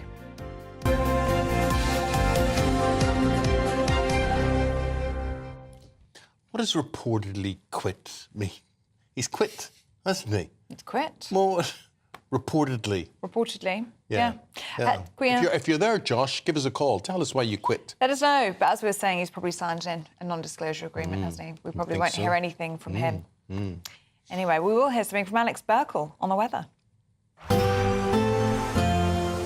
A brighter outlook with Box Solar, sponsors of weather on GB News. Morning. Here's your latest Met Office weather update for GB News. It's not going to be as hot as yesterday, but nonetheless some hot sunny weather across eastern parts today. However, elsewhere things are going to be a bit fresher as we have a band of rain pushing in, and that's going to be bringing some wet weather too. Most of that rain has now cleared away from Northern Ireland with just a few showery outbreaks following in behind, but across Scotland, Northern England, Wales and the southwest it is going to turn cloudy and wet as we go into the afternoon. Ahead of the front towards central eastern parts of England, it's staying sunny and with that pretty hot, with temperatures getting into the high 20s, so not as high as it was yesterday. As we head towards this evening, that front will have started to clear away across parts of Scotland, but nonetheless some showery outbreaks of rain following in behind, and there will be some strong winds, particularly out towards the west, some coastal gales perhaps for the Hebrides along with that showery rain. For Northern Ireland, it's a mostly fine end to the day, some sunny spells, 1 or 2 showers perhaps, a cloudier story across much of Northern England as that front continues to make its way southeastwards. That rain then spreading across Wales into the Midlands and many parts of southwest England, but all the time across the east and southeast it is staying largely dry. Some clear skies to end the night here, but overnight we are going to see the cloud building as that front gradually makes its way towards the southeast, and here we could have some heavy bursts of rain around as we go through the early hours of tomorrow morning. Further towards the northwest, some clearer skies behind that front and fresher air, and so here temperatures quite on the low side, dropping into single figures away from the towns and cities. Through tomorrow morning, yes, some further heavy rain likely across parts of central, eastern, southeastern England for a time. The rain is going to break up a bit as we go into the afternoon though, but with the bright sunny spells we could see some heavy, maybe even thundery showers developing later. Elsewhere, plenty of dry, bright, sunny weather around and temperatures around average for the time of year, so mid-20s at best. Bye-bye. That warm feeling inside from Boxed Boilers, sponsors of weather on GB News. Now, it's the final 3 weeks of our £30,000 Great British Giveaway, so there is plenty of time for you to get your entry in. Don't tell them that. Tell them to do it now. Get it in. Get the entries in. You could get loads of extra cash. And here's how. Celebrate a spectacular summer with your chance to win an incredible £30,000 in tax-free cash in our Great British Giveaway. It's the biggest prize of the year so far, and it's totally tax-free. What would you spend that on? Luxury holidays, a new car, or just put it away for a rainy day? Whatever you do with £30,000 in tax-free cash, make sure you don't miss out on a chance to make it yours. For another chance to win £30,000 in tax-free cash, text cash to 63232. Text costs £2 plus one standard network rate message. You can enter online at gbnews.com/win. Entries cost £2. Or post your name and number to GB07 PO Box 8690 Derby DE1 9TT. UK only. Entrance must be 18 or over. Lines close at 5 p.m. on the 30th of August. Please check the closing time if listening or watching on demand. Good luck. Now, when the weather changes and the weather becomes good, maybe too good, do you need a warning? No. Do you? No. I just enjoy it whilst it lasts. Yeah. Which usually is about 2 gonna days. last. Yeah, it's not going to exactly. last. It's not going to last anyway. But apparently, a lot of people need to be told to put on sun factor, to drink lots of water, to stay in the shade, and not to be stupid. But should we be worrying more and more about stupid people? That's the question. Yeah, we are getting weather warnings There are a lot of every stupid time, aren't people, we? but- Well, there's an amber weather warning with all those rules, as you say. We're asking this morning, have we turned into a nanny state? Can we not just sit back and enjoy the sun? We'll be debating that next.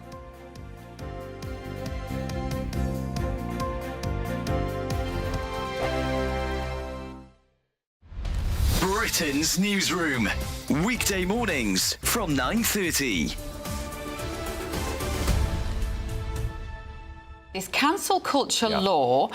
This is Bridget Phillipson, Piers. What is she taking it upon herself to do? This is the Education Secretary. Yes, thank She's the Education Secretary, and in November, an Act of Parliament was passed, a Freedom of Speech Act, particularly aimed at universities, colleges, and students' associations to protect freedom of speech, and Bridget Phillipson, and it's had the royal consent. It's on the statute book, and the law was due to start in the next day or two. But it does need implementation regulation, which she's declined to give, and has said she's going to repeal it. Now, she said all this outside Parliament. She has taken it upon herself, effectively, to repeal an Act of Parliament without the consent of Parliament. It wasn't in the King's speech. And also, this is basically saying it's fine, let's have all this wokery-pokery back in universities and cancelling speakers. This is why the government brought it forward. That's why so many people were being cancelled. Absolutely. People and like now J.K. Rowling, people like that. Incredibly, the Labour Party have decided to repeal a freedom of speech bill. It is absolutely unforgivable. I mean, Bridget Phillipson, who's also responsible for the ludicrous VAT on public schools, which she's now admitted does mean there are going to be more pupils and more pressure on state schools. Of course there are. Instead of actually improving education in this country, everything she seems to be doing is damaging it. GB News, the People's Channel. Are the newspapers getting you down? My wife didn't divorce me that month. Struggling to separate the wheat from the chaff? I know that it's a bit of a circus at the best of times. Well, don't worry. Headliners has got you covered. We'll take the burden of reading the day's news, and if we get depressed, who cares? It's an occupational hazard, frankly. That's Headliners on GB News from 11 p.m. till midnight, and the following morning, 5 till 6 a.m. on GB News, the comedy channel. Nah, just kidding. Britain's news channel. I'm Patrick Christie's. Every weeknight from 9, I bring you 2 hours of unmissable, explosive debate and headline-grabbing interviews. What impact has that had? We got death threats and the bomb threat and so on. As time passes, she could have said Storm. You made my argument for me. My guest and I tackle the issues that really matter with a sharp take on every story. Went everywhere. Something practical could be done. Or I can become something different. Patrick Christie's tonight from 9 p.m. only on GB News, Britain's news channel.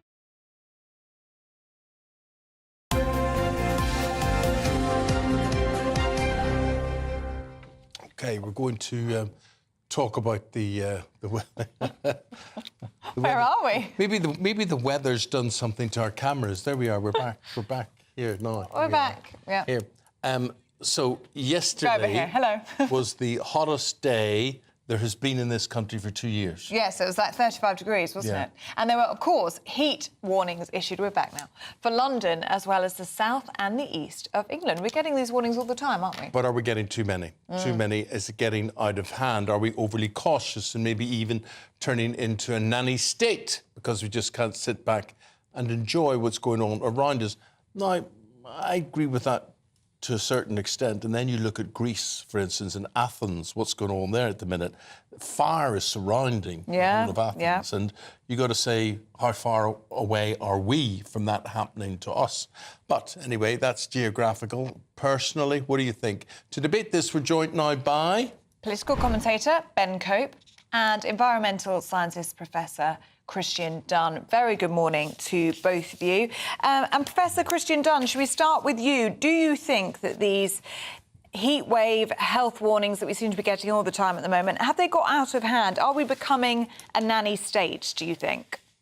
We put warnings of the temperature coming out of hot taps.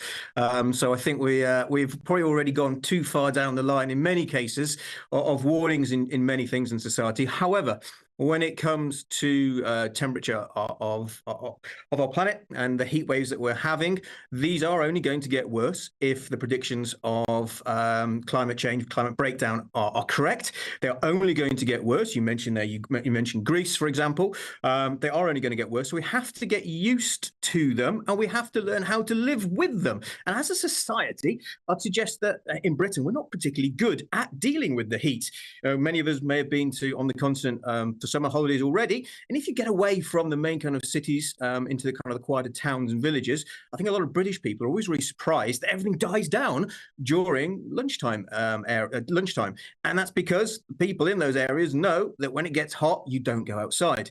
Mad dogs and Englishmen, we don't. We kind of still continue as normal, and perhaps we have to have a bit of a societal rethink about how we operate during times of extreme heat. We're being told how to operate, Ben. What do you think about what we're being told and how often we're being told to do it?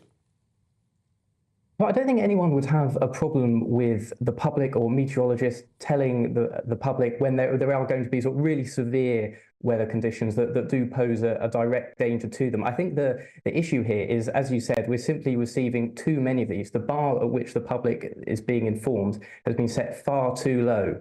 For example, last year, over 500 weather warnings were issued in the UK, so way more than one a day. We've already had, I mean, we're talking about extreme heat, but I think this is a cross weather issue here. We've already had 11 named storms this year. You know, I personally couldn't name half of those. So I think the trouble is that the public are being over-informed on this issue, and as a result, they're tuning out. So there's such a thing as over-communication, and I think that's what's happening here. So, and there's a real risk of, you know, when you do that, you know, when people tune out, you then don't have the impact that you want to. So I think it can actually be counterproductive. This is the thing, Christian. Is it we're getting warnings, but are the warnings going in the right directions? I mean, you know, it's not so much about warning us as individuals about the heat, but it's doing something to our infrastructure, our river defences, our ability to fight fires and gorse fires and all that sort of thing. What do you think? 100%. I think these warnings, you know, are perhaps directed at the wrong people rather than the public. They need to be directed at policymakers and people that can actually make a difference. You've quite rightly said there. Our society is one thing, how we cope, but our infrastructure itself is not fit for a changing climate. You mentioned there river defences, obviously preventing flooding, but even things like getting rid of urban trees. We know that urban trees, having more greenery in our cities, can cool temperatures, offer shade. These are just simple practices which we have to reconnect with. in this country. I think we used to be, many streets used to be lined with trees, for an example. We've lost that. We've lost that reconnection, and we've lost that understanding that nature can help buffer us against some of the extreme weather situations which we are going to be facing. So glad to hear you say that. And the vandalism and the destruction, it's appalling to see what goes on in some cities, taking these trees out of the system. But why are they doing that, Ben? Why would they be taking the trees away? Because they're uprooting paving stones, or they're affecting foundations? I mean, what do you think about what Christians had to say there? I'd completely agree with him. Climate adaptation as the planet warms is going to be an incredibly important thing, something that we need to get real about, both policymakers and businesses. So I think I would entirely agree. I think just, going back to the issue here of sort of too many weather warnings, I think another sort of potential side effect or the unintended consequence here that we might need to consider as well is that what we're talking about here is a form of communication, and effectively, although some might see it as informing, I think some would also see it as scaring the public in that, the weather's too bad today, don't go out or don't do certain things. Gentlemen, we've got to leave it there. I'm very sorry, but thank you very much indeed for your contributions. Very interesting listening to you. Thank you. Paul Coit, do you need a weather warning? Actually, I do. Do you have one for me? Well, slap it on, protect your forehead. I'm more worried about my legs. I've got to the point where they don't seem to go brown anymore. Is that happened to men at a certain age? I noticed that. I tend to. What, mine or yours? I used to go brown. I just, you just looked at the sun and I went brown. I know. And now I seem to go red. The pigment. Has that happened over time? I think as you get older, I've never been able to tell. in your skin. I think they do. Yeah. No. My legs were magnificent. They've just, honestly, I look like Albert Steptoe now these days. But would you lay out in it anymore, though? Well, like yesterday, for example, would you go out and lay in the sun? You know what? I get bored. This is it. That's why you've got pasty legs, because you're not laying in it. Oh, is that what it is? OK, I'll do something about that. What about you? Do you avoid it? The sun? Avoid the midday sun? Or do you go out and sunbathe? No, I find... As I get older, I realise I've got a vitamin D deficiency because I sort of find it, there's no reason to go out in the sun, or I'm doing other things. I've got too much of my day is spent in vehicles, in buildings, or here, and then at home. Yeah. Yeah. That's the danger. Anyway, Mad dogs in English would go out. Midday sun. Right. So you've got sport coming up next. Hold that thought, right? We'll be There's back. no thought here. Right at all. off. So, but I'll hold on to it after this. The latest GB News travel. Good morning, I'm Russell Holding. The M62 in West Yorkshire is partly blocked eastbound between junctions 24 and 25 from Ainley Top to Brighouse, with queues from junction 23 at Huddersfield. On the M62 in Cheshire, there's a lane closed eastbound after an accident between junctions 8 and 9 near Warrington, with queues from junction 7. On the M6 in the West Midlands, there are southbound queues towards junction 5 near Birmingham after traffic was stopped because of an accident. Queues back beyond junction 8 for the M5. The M5 in Worcestershire is partly blocked northbound between junctions 5 and 4A from Droitwich to the M42, taking around half an hour with queues. And on the M48 in Monmouthshire, there's a lane closed eastbound where there's an accident just after junction 2 at Chepstow, causing delays along the A466 Wye Valley Link Road through Bulwark as you divert. And that's the latest.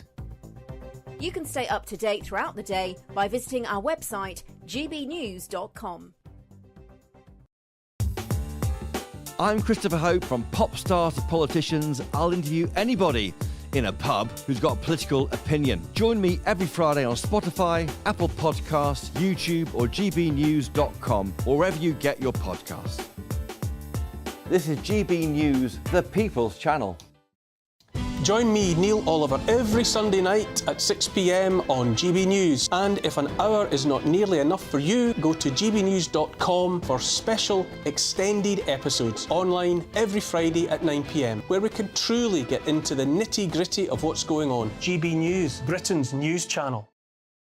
We're proud to be GB News, the People's Channel. And as you know, we always love to hear your views. Now, there's a new way of getting in touch with us at gbnews.com/yoursay. By commenting, you can be part of a live conversation and join our GB News community. You can even talk to me, Bev Turner, or any of the members of the GB News family.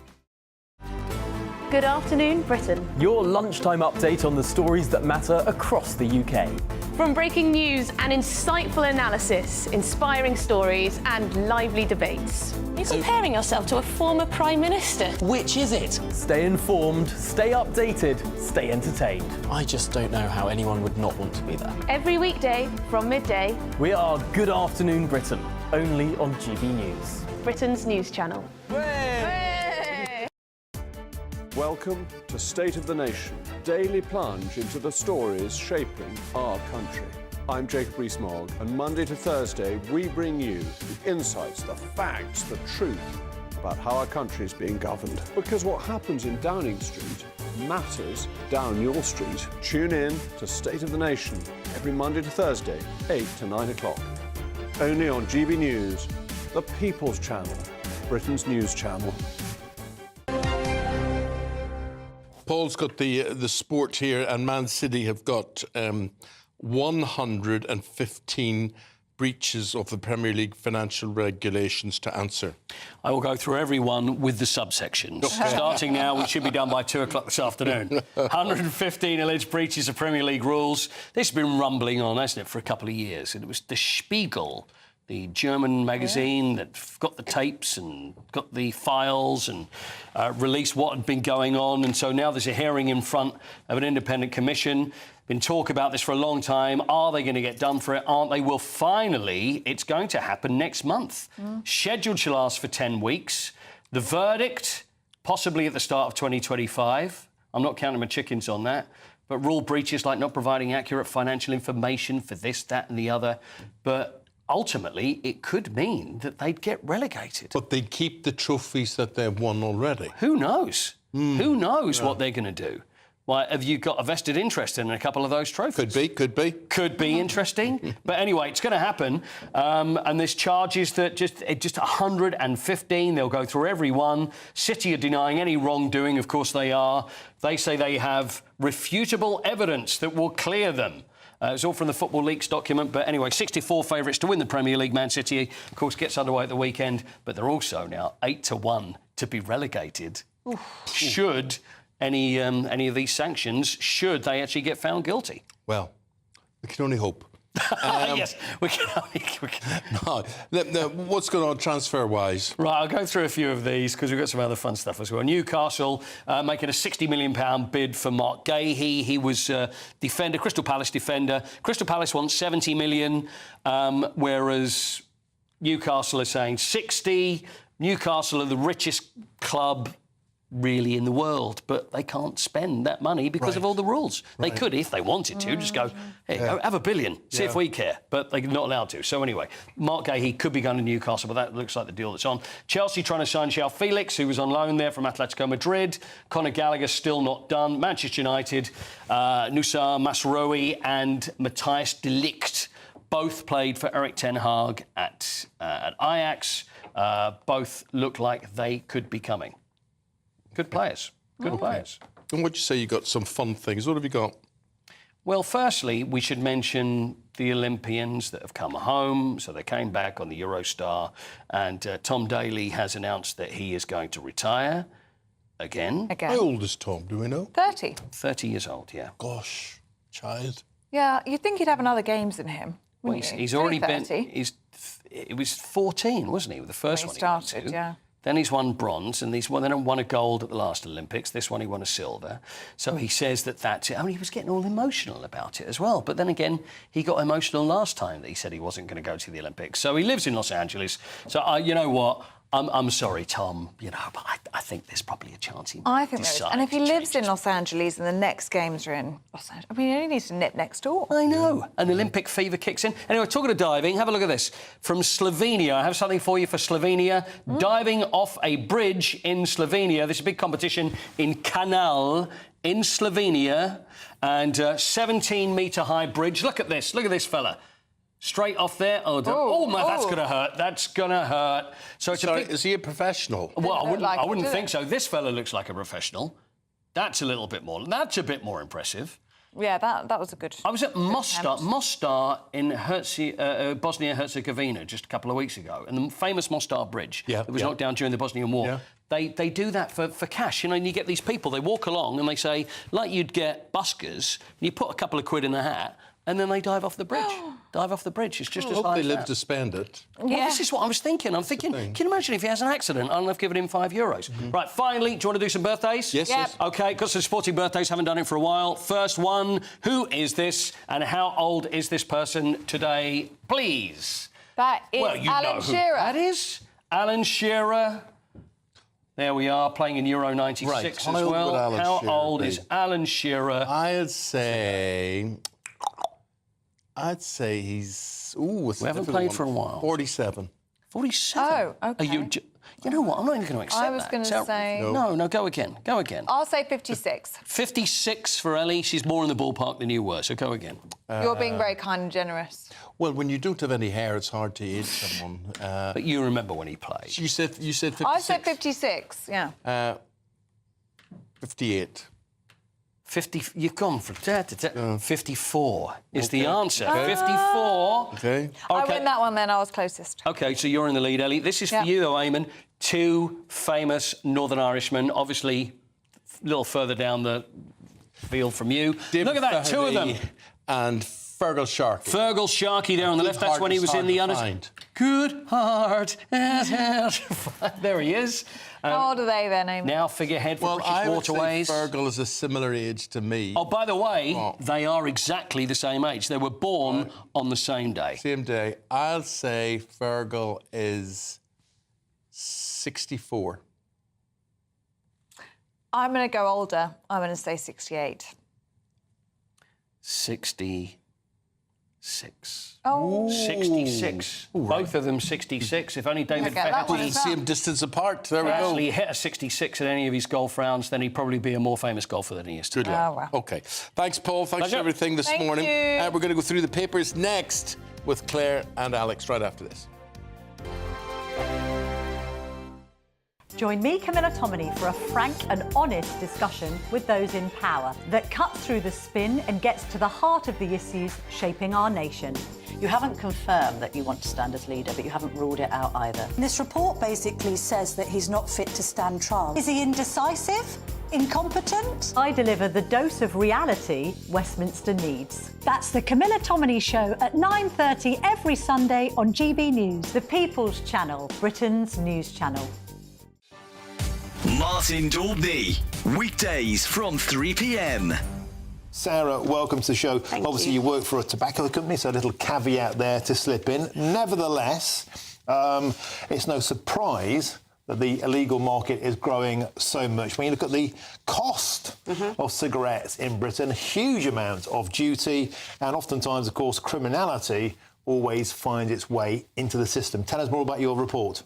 Absolutely. I mean, up to 90% of a packet of cigarettes is tax. And in the last year, there's been 2 tax increases that have equated more to the last 3 years combined. So now, if you're a roll-your-own smoker, a 30-gram pouch of roll-your-own will cost £22.50, but you can buy a counterfeit pack of 50 grams for £3. So there's a massive disparity. A lot of illegal tobacco is imported, but we do also have a problem in the UK with illegal tobacco factories. So in the last month, there's been an illegal tobacco factory in Gateshead, in Bury, busted, producing roll-your-own tobacco. And on the 12th of July this month, West Midlands gang illegal tobacco factory, the gang was found guilty of producing illegal tobacco, and that was more than £5 million lost tax revenue to the government. And actually, all of those people found guilty got a suspended sentence. And how does that work? They're literally importing container loads of raw tobacco and packaging it up in factories in Britain. And they're using what appears to be British packaging illegally? Yeah, some of it is branded packaging, so some of it isn't the kind of unbranded packaging we'd see on cigarettes and roll-your-own now, but it's relatively simple to reproduce, especially RYO. Our own pack swap data now shows that about 50% of the roll-your-own market is illegal tobacco. GB News, the People's Channel. Are the newspapers getting you down? My wife didn't divorce me that month. Struggling to separate the wheat from the chaff? I know that it's a bit of a circus at the best of times.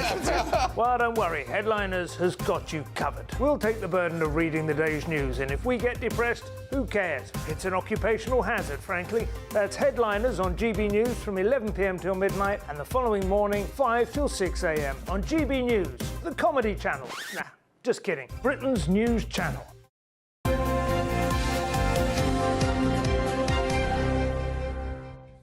Stories that have got us talking today, we do those in the company of Alex Armstrong and Claire Muldoon.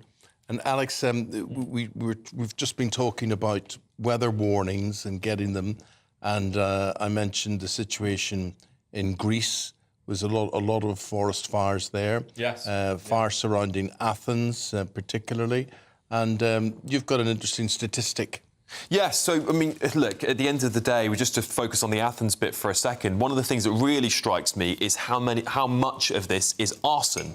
How many of these wildfires are not caused by climate change. We saw it last year in Rhodes, and we've seen it actually only a month ago in Athens. They declared that this wildfire was due to arson. So I do find these sort of dramatic headlines about climate change a little bit misleading, particularly when they haven't actually determined the cause of the wildfires yet. Yes, it's hot, but it's hot every year.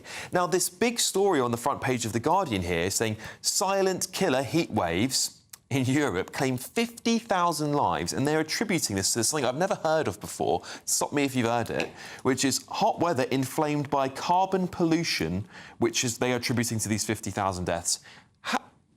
How do we medically judge this? How do we go? That's a need to show the legitimacy of the research statistic. Right. 50,000 people. Yes. That's an awful lot of people. In Europe, Yeah. just in Europe. This is not globally, this is just in Europe. So I really do struggle with these kind of stats because, I mean, they're even saying here, right, the devastation mortality rate in 2023 would have been 80% higher. It was 40,000 last year. They're saying this is crazy. Higher if people had not adapted to rising temperatures in the past 2 decades. Well, from what I remember, it's been hot in Europe for forever, and I've been on this planet for 3 decades. Always has been. How are we adapting? I don't understand all this nonsense, and it starts to wind me up a little bit because I feel like we're scaring people into believing a lot of these stories, which have more underneath, lying underneath them than the narrative wants to tell them. Maybe they're saying, though, the forests don't have any damp soil or no water hidden. I don't know, but I tend to agree with you. I think to say 50,000 people is an incredible amount. It's just fear-mongering. It's the infantilisation as well. You know, do this, do that. Do you remember not that long ago, post-COVID and post-lockdown, there was from the big tech companies through to your phones a weather warning, which I know they have in the state of California, but they need it there for volcanic eruptions and earthquakes. I don't even think there are any volcanoes there, but you know what I mean. And for weather warnings, I've switched mine off. You know, it's hot. It's hot. We've got this weather alert. The government's put out a yellow warning for 32 degrees. I mean, it was hotter than this 2 years ago. It was 40 degrees in London. So, I mean, it's getting ridiculous, isn't it? It really is. I think we need to stop this fear-mongering. Let's have a proper conversation about climate change. We can talk about transitioning to a green economy. We can do all those things, but it puts the public off when they feel lied to. And it's also, as we were just discussing in that debate earlier, are we being over-informed? You know, every storm now is a named storm. We've got weather warnings every single time that it's over 30 degrees. When we are in the summers, that is going to happen. But why is People that? just tune out. It's boring. I don't know. Why do we need... I don't think we do need the level of information given. They must think the public is stupid. That Well, they get it to water. Go in the shade. Well, true, and it's like put a bowl of water by your windows, all this stuff that they're coming out with at the moment. But it just gets to the point where you become desensitised to real, actual problems that's going on because everything's a drama. Yeah. Right. Well, the more people are studying drama than maths, it appears, at degree level. Yeah. So apparently Rishi Sunak, he was dead nuts on getting useless maths degrees. People are taking more maths degrees and more maths subjects at A level, but not at degree level. Yeah, and despite... Now, I can't reiterate this as much as I can.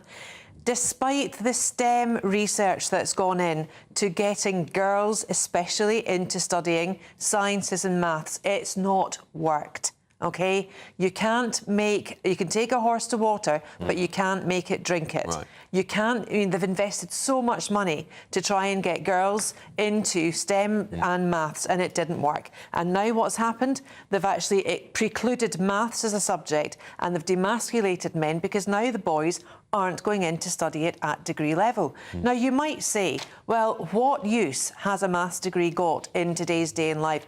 It's not the maths degree. It's the degree of difficulty in order and the discipline proven to get that degree. Yep. That's what's tested, and that's what employers would look for. True. Often, Is it just too hard, Claire, for this generation? maybe it is. I don't know, but how can it be too hard when all they have to do is input the data to a computer or an algorithm to get the answer? But this is a really interesting take on it, because you could argue that our education system actually is just not up to date anymore, and therefore we don't need to be teaching these degrees, because I can go to ChatGPT and ask it the answer to the math equation far quicker than I could. So what are the skills we should be teaching the future generation? What are they going to need versus what is just good to teach them? We could say basic maths, of course, basic English, but at what point do we say, actually, let's maybe train them on how to understand discrepancies in artificial intelligence, and how do we do that? And so I think there's a really good debate that we need to be having in this country, which we haven't for a long time, about how our education system The thing works. about maths is, and I didn't really realise this until I was a bit older, maths has actually got a segue into both philosophy and art. And science and everything. Because if you look at all the great masters that have drawn in Italy, for instance, everything's mathematically done in terms of proportion, in terms of light, refraction, moving into science. It's very mathematical. And look at the beautiful Duomos in Florence, Brunelleschi's tower. Yeah. They don't make things like that anymore. But it can all be done with artificial intelligence. But why? But it's not been done. But it could be done. It can be, yeah, it can be. And it's getting so good as well. The AI is fantastic at getting so much better at mathematics than it ever has been. So you just imagine that any rate of improvement, even 1% over the course of 50 years, is going to put everyone who's got a maths degree to shame. Well, is it going to put many degrees to shame? Are they going to make them redundant? I mean, something like an English degree, you can go on ChatGPT and have an essay written in 20 seconds. Absolutely, very true. It's so sad. It's really sad. It is sad, but I think that's why we need to have a conversation about decline and fall. Where do we? Well, I mean, I think degrees will become more of a niche thing in the future, because the actual skills that come out of them won't be useful, but it will be more of a hobby. And maybe you want to be the human that does the maths, and maybe you want to be the person that's known for being better than an AI. You can do all those sorts of things, but it's more of a fun at that point. Right. Let's talk about the late Queen Elizabeth II. And how she, Claire, when she flew around the world, what were her habits and what was her routine? She loved a martini and she loved her canapes. And if she had anyone on the plane with her, she would be set apart, and the cabin director would go and introduce themselves to our guests, and they'd have everything as if she were in a palace. It would just be the same. It'd be seamless. And it's remarked here that in order to steady her nerves, and I wouldn't have thought the late Queen suffered from a nervous disposition under any circumstances, but her best way to control it, there is reported, is it's peppermint from a wee Altoid tin or something, and a lovely dirty martini. Beautiful. Well, it's a lovely photo here in the Telegraph too. A briny one with olive brine, as opposed to a clean-cut one with Lilbet and gin and vermouth. I like that. It's a classy choice. There's a great photo here. Can we just hold this up? Please do. Of the late Queen. She must be in her, 20s, 30s at this stage? I think it's a fab, relaxed absolutely picture. Incredible. So relaxed. In a absolutely gorgeous. So cheers to a martini. It's the best drink. I love them.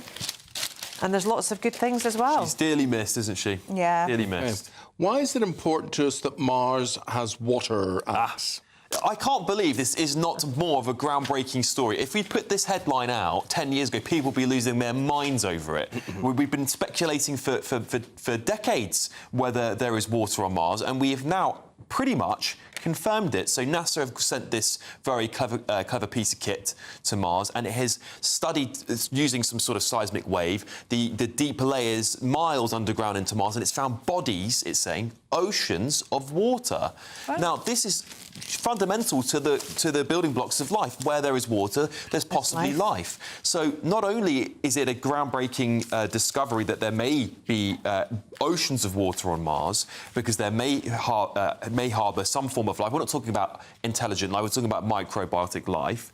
But it also may be the case that when we go to Mars, we can survive off of that water, and we can also help build some sort of atmosphere from it. This is groundbreaking stuff. And as I said, science geeks will be going mad over this, but it really does start to change our understanding of the solar system around us.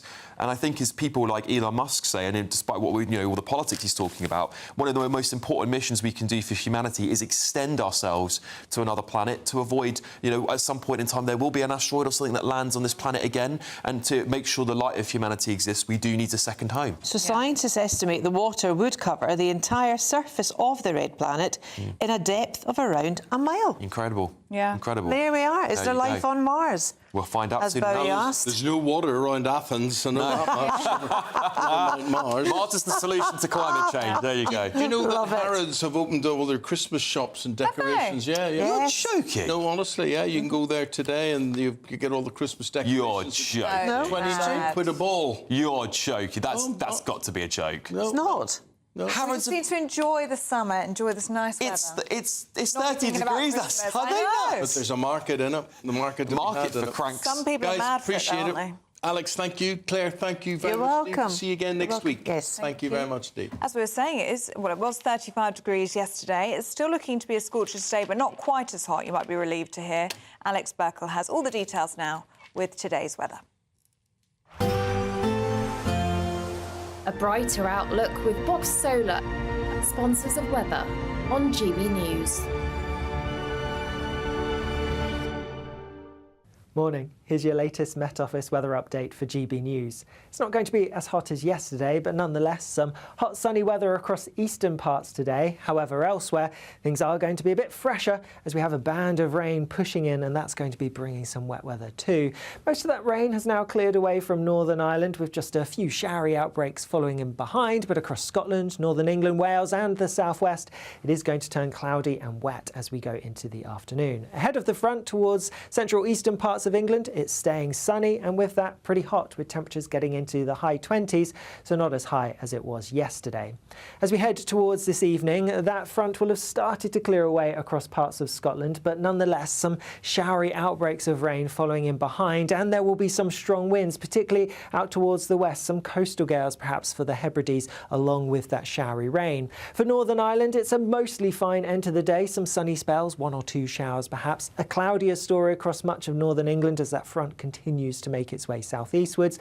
That rain then spreading across Wales into the Midlands and many parts of southwest England, but all the time across the east and southeast it is staying largely dry. Some clear skies to end the night here, but overnight we are going to see the cloud building as that front gradually makes its way towards the southeast, and here we could have some heavy bursts of rain around as we go through the early hours of tomorrow morning. Further towards the northwest, some clearer skies behind that front and fresher air, and so here temperatures quite on the low side, dropping into single figures away from the towns and cities.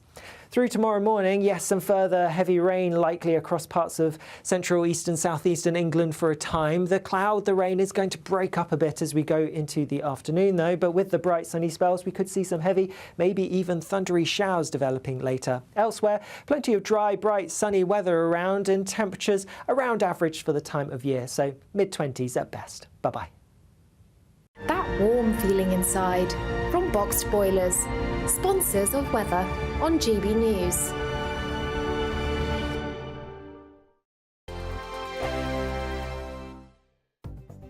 The latest GB News travel.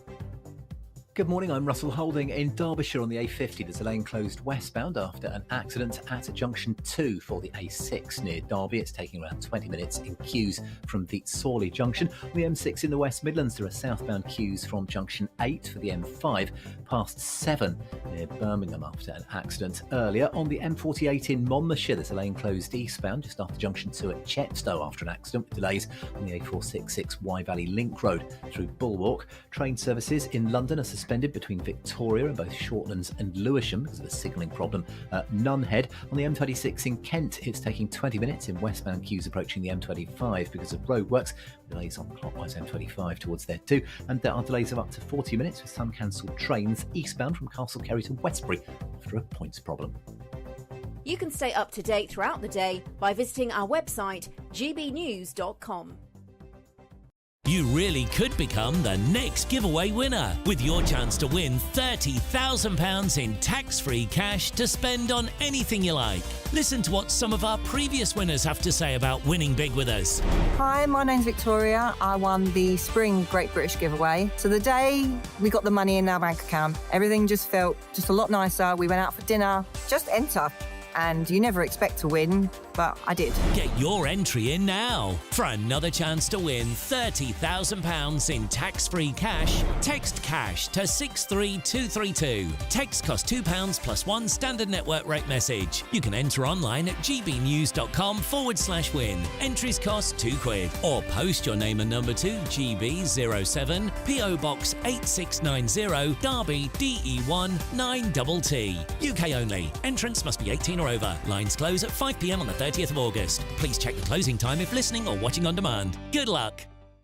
If you want your news to be straight talking, this is a nightmare for the Conservatives again. Down to earth. It's not just Nottingham where this is happening, is it? And most importantly, honest. Hard-working, middle-class taxpayers, they'll get the book thrown at them. They catch me, Martin Daubney, Monday to Friday, 3 till 6 p.m. on GB News, Britain's news channel. I'm Christopher Hope. From pop stars to politicians, I'll interview anybody in a pub who's got a political opinion. Join me every Friday on Spotify, Apple Podcasts, YouTube or gbnews.com, or wherever you get your podcasts. This is GB News, the People's Channel.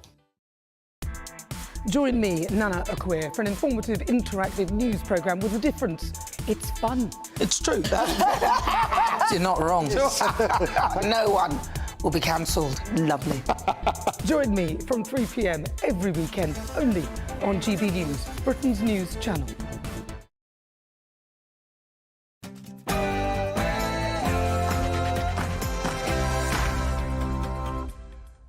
Good morning. Small boat migrant arrivals show no sign of slowing down. Yeah, 5,000 crossings over the channel since Labour took power just weeks ago.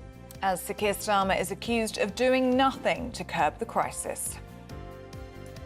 Israel on high alert as the Prime Minister makes a rare call to the President of Iran and warns him not to attack Israel as world leaders seek to cool down tensions.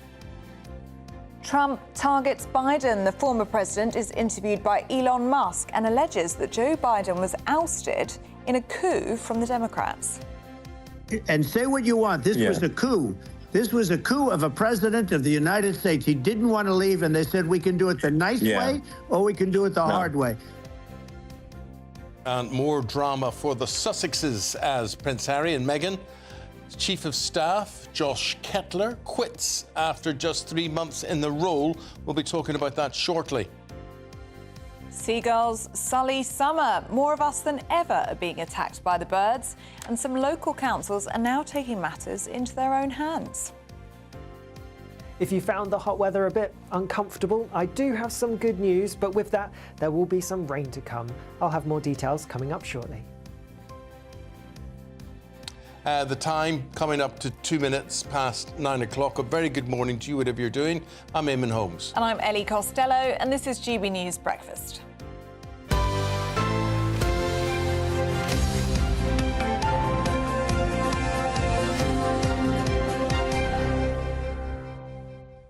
Nearly 5,000 small boat migrants have crossed the channel since Labour came to power 6 weeks ago.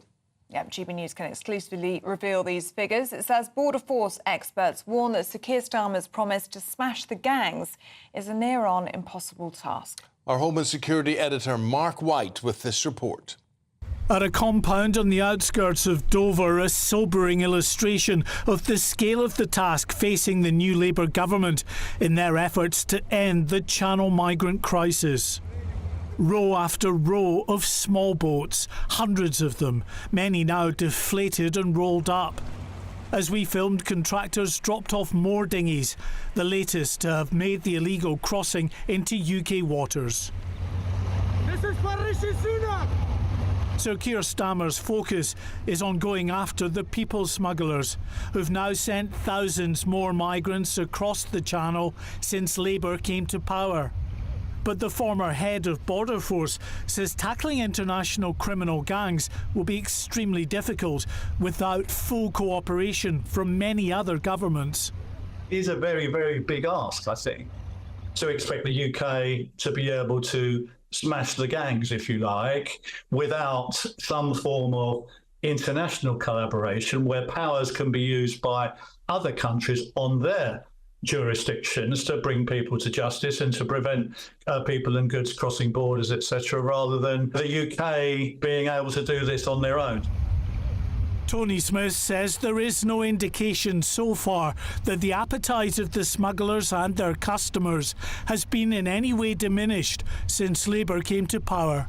This is a hugely lucrative business. There is an unending supply of migrants pervading the EU border, many of whom are in various member states, very keen to get across to the UK, who are prepared to mortgage their lives effectively to get a place on a very dangerous vessel to get themselves into UK territorial waters. That narrative still exists, I think, across Europe and beyond. So the pull factor is very much there. For now, at least, the migrant boats will continue to stack up here, as even the government acknowledges it'll take some time for its new approach to impact the organised criminal gangs, making millions from their trade in human misery. Mark White, GB News. We're joined now by GB News political correspondent Olivia Utley. Very good morning to you, Olivia. And the pressure will now be on Sir Keir Starmer, won't it, to do something about this, and quickly?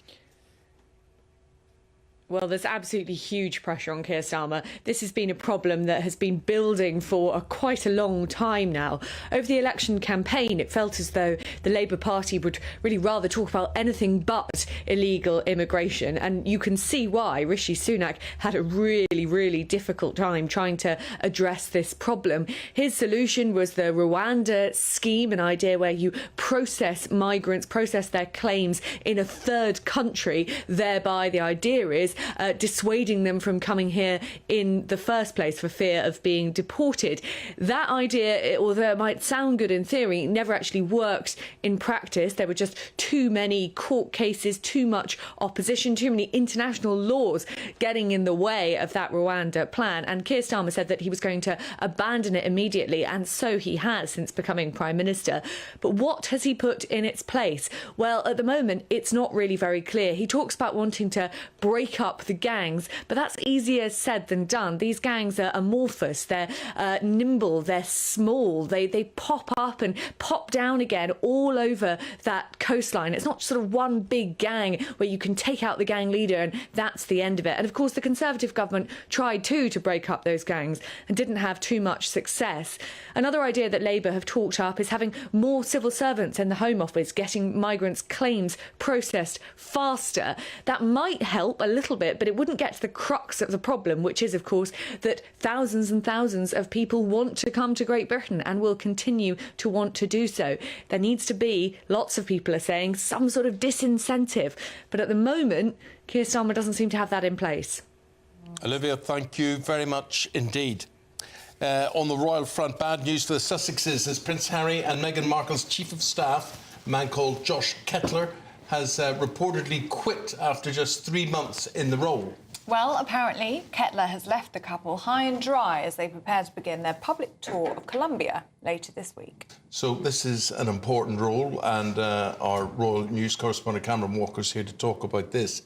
Tell us about Josh Kettler. What are you hearing as to why he's gone? Well, Josh Kettler is the guy who was meant to guide Prince Harry in particular through what was been described as the next phase of his life. But as you mentioned in your link there, he's only been in the job 3 months. Now, this is only reports. I have contacted their team in California and here in London and have been met with silence, so I cannot confirm this independently at the moment. But if reports are to be believed, Josh Kettler has quit. He started just a week before Harry and Meghan went to Nigeria back in May. He accompanied them on that particular visit. He also accompanied Prince Harry here in London for the Invictus Games 10th anniversary service at St Paul's Cathedral. But it's a huge distraction, if true, this quitting, because we do have very shortly an upcoming Colombia visit from the couple, and it begs the question, why is it? Has he quit after just 3 months? Now, the People magazine in the United States are reporting that he was only ever hired on a trial basis, and him leaving was by mutual consent, mutual agreement. But that is the only paper that is reporting that. It appears they're the only people who have been given that particular guidance. But this, if it is to be believed, this is number 18 staff members who have left the Sussex's service since they married in 2018. So that's a big staff turnover. And that's exactly what the papers are picking up on this morning, Cameron. Just the one in front of me here, describing it as a revolving door of staff to the Duke and Duchess of Sussex. It's been a number of senior figures that have left them. And do we have any indication of why that might be?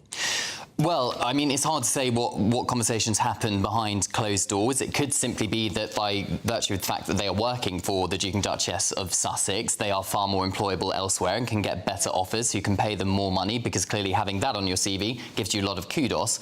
Or it could be something about perhaps them working with the characters of the Duke and Duchess of Sussex. And I'm not going to speculate as to what agreements or disagreements they have with their staff members, but because we don't have any clarification on that point, it's left this void of speculation. And now everyone is harking back to what happened when Harry and Meghan left the working members of left as working members of the royal family, the fallout from various ex-members of Kensington Palace staff who have spoken to various papers about their time and their experience of working for Harry and Meghan. But it is the latest in the long line, and it's a huge challenge, I think, for their remaining staff to try and put a lid on this ahead of their Colombia tour, which clearly they are going to want to be pushing forward the narrative that it's all happy and nice and an unofficial royal tour shining a light on online security for children, which clearly it won't be, because we're talking about an ex-staff member who's left. Well, big shock that. Keep us posted, my friend, as to what you hear, and we'll report that. Thank you very much indeed. Thank you. Thank you.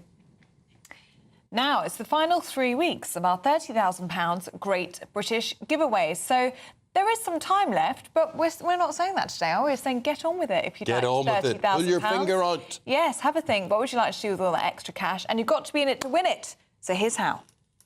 Celebrate a spectacular summer with your chance to win an incredible £30,000 in tax-free cash in our Great British Giveaway. It's the biggest prize of the year so far, and it's totally tax-free. What would you spend that on? Luxury holidays, a new car, or just put it away for a rainy day? Whatever you do with £30,000 in tax-free cash, make sure you don't miss out on a chance to make it yours. For another chance to win £30,000 in tax-free cash, text CASH to 63232. Text costs £2 plus one standard network rate message. You can enter online at gbnews.com/win. Entries cost £2. Or post your name and number to GB07 PO Box 8690 Derby DE1 9TT. UK only. Entrance must be 18 or over. Lines close at 5 p.m. on the 30th of August. Please check the closing time if listening or watching on demand. Good luck. Absolutely. Good luck if you're having a go. We're going to take a break, and when we come back, seagulls causing havoc at the seaside. Yeah, what can be done about it? We'll find out more next.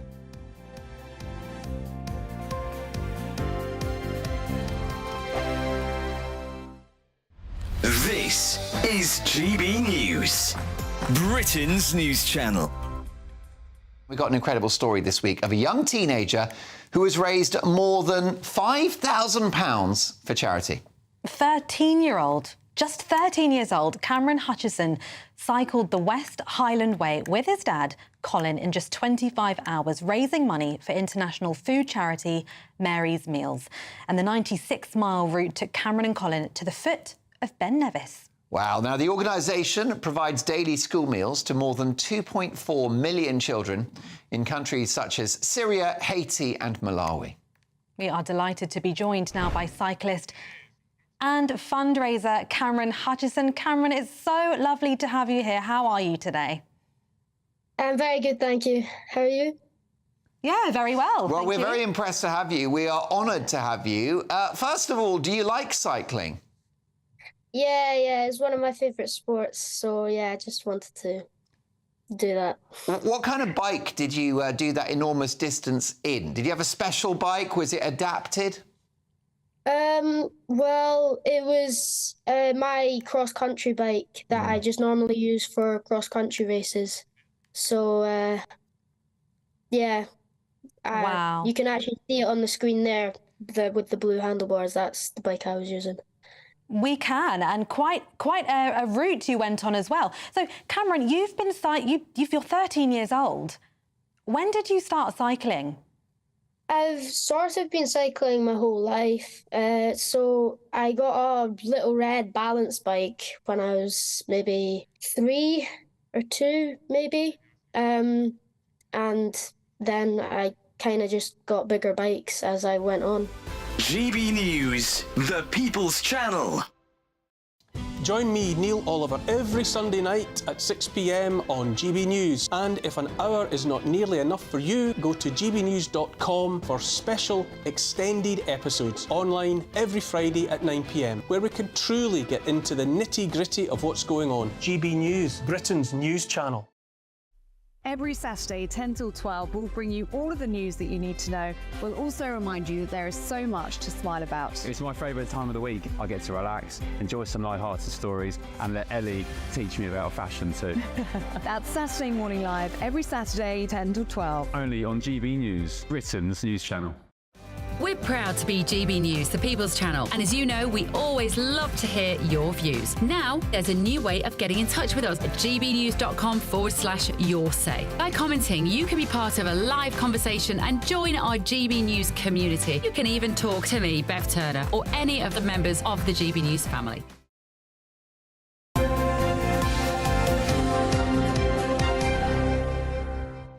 Okay, we're now going to talk about the whole heat in the summer and what it's doing. And one of the things it's doing is bringing the seagulls out to play. Yeah, they certainly are. Many of us, of course, are going to be visiting the coast in this summer sunshine. But it is also nesting season for seagulls. And in many areas, there's been a rise in cases of seagull muggings. Well, to tell you more, let's go to Anna Riley. She's in Scarborough, where North Yorkshire Council has put measures in place to tackle those pesky birds.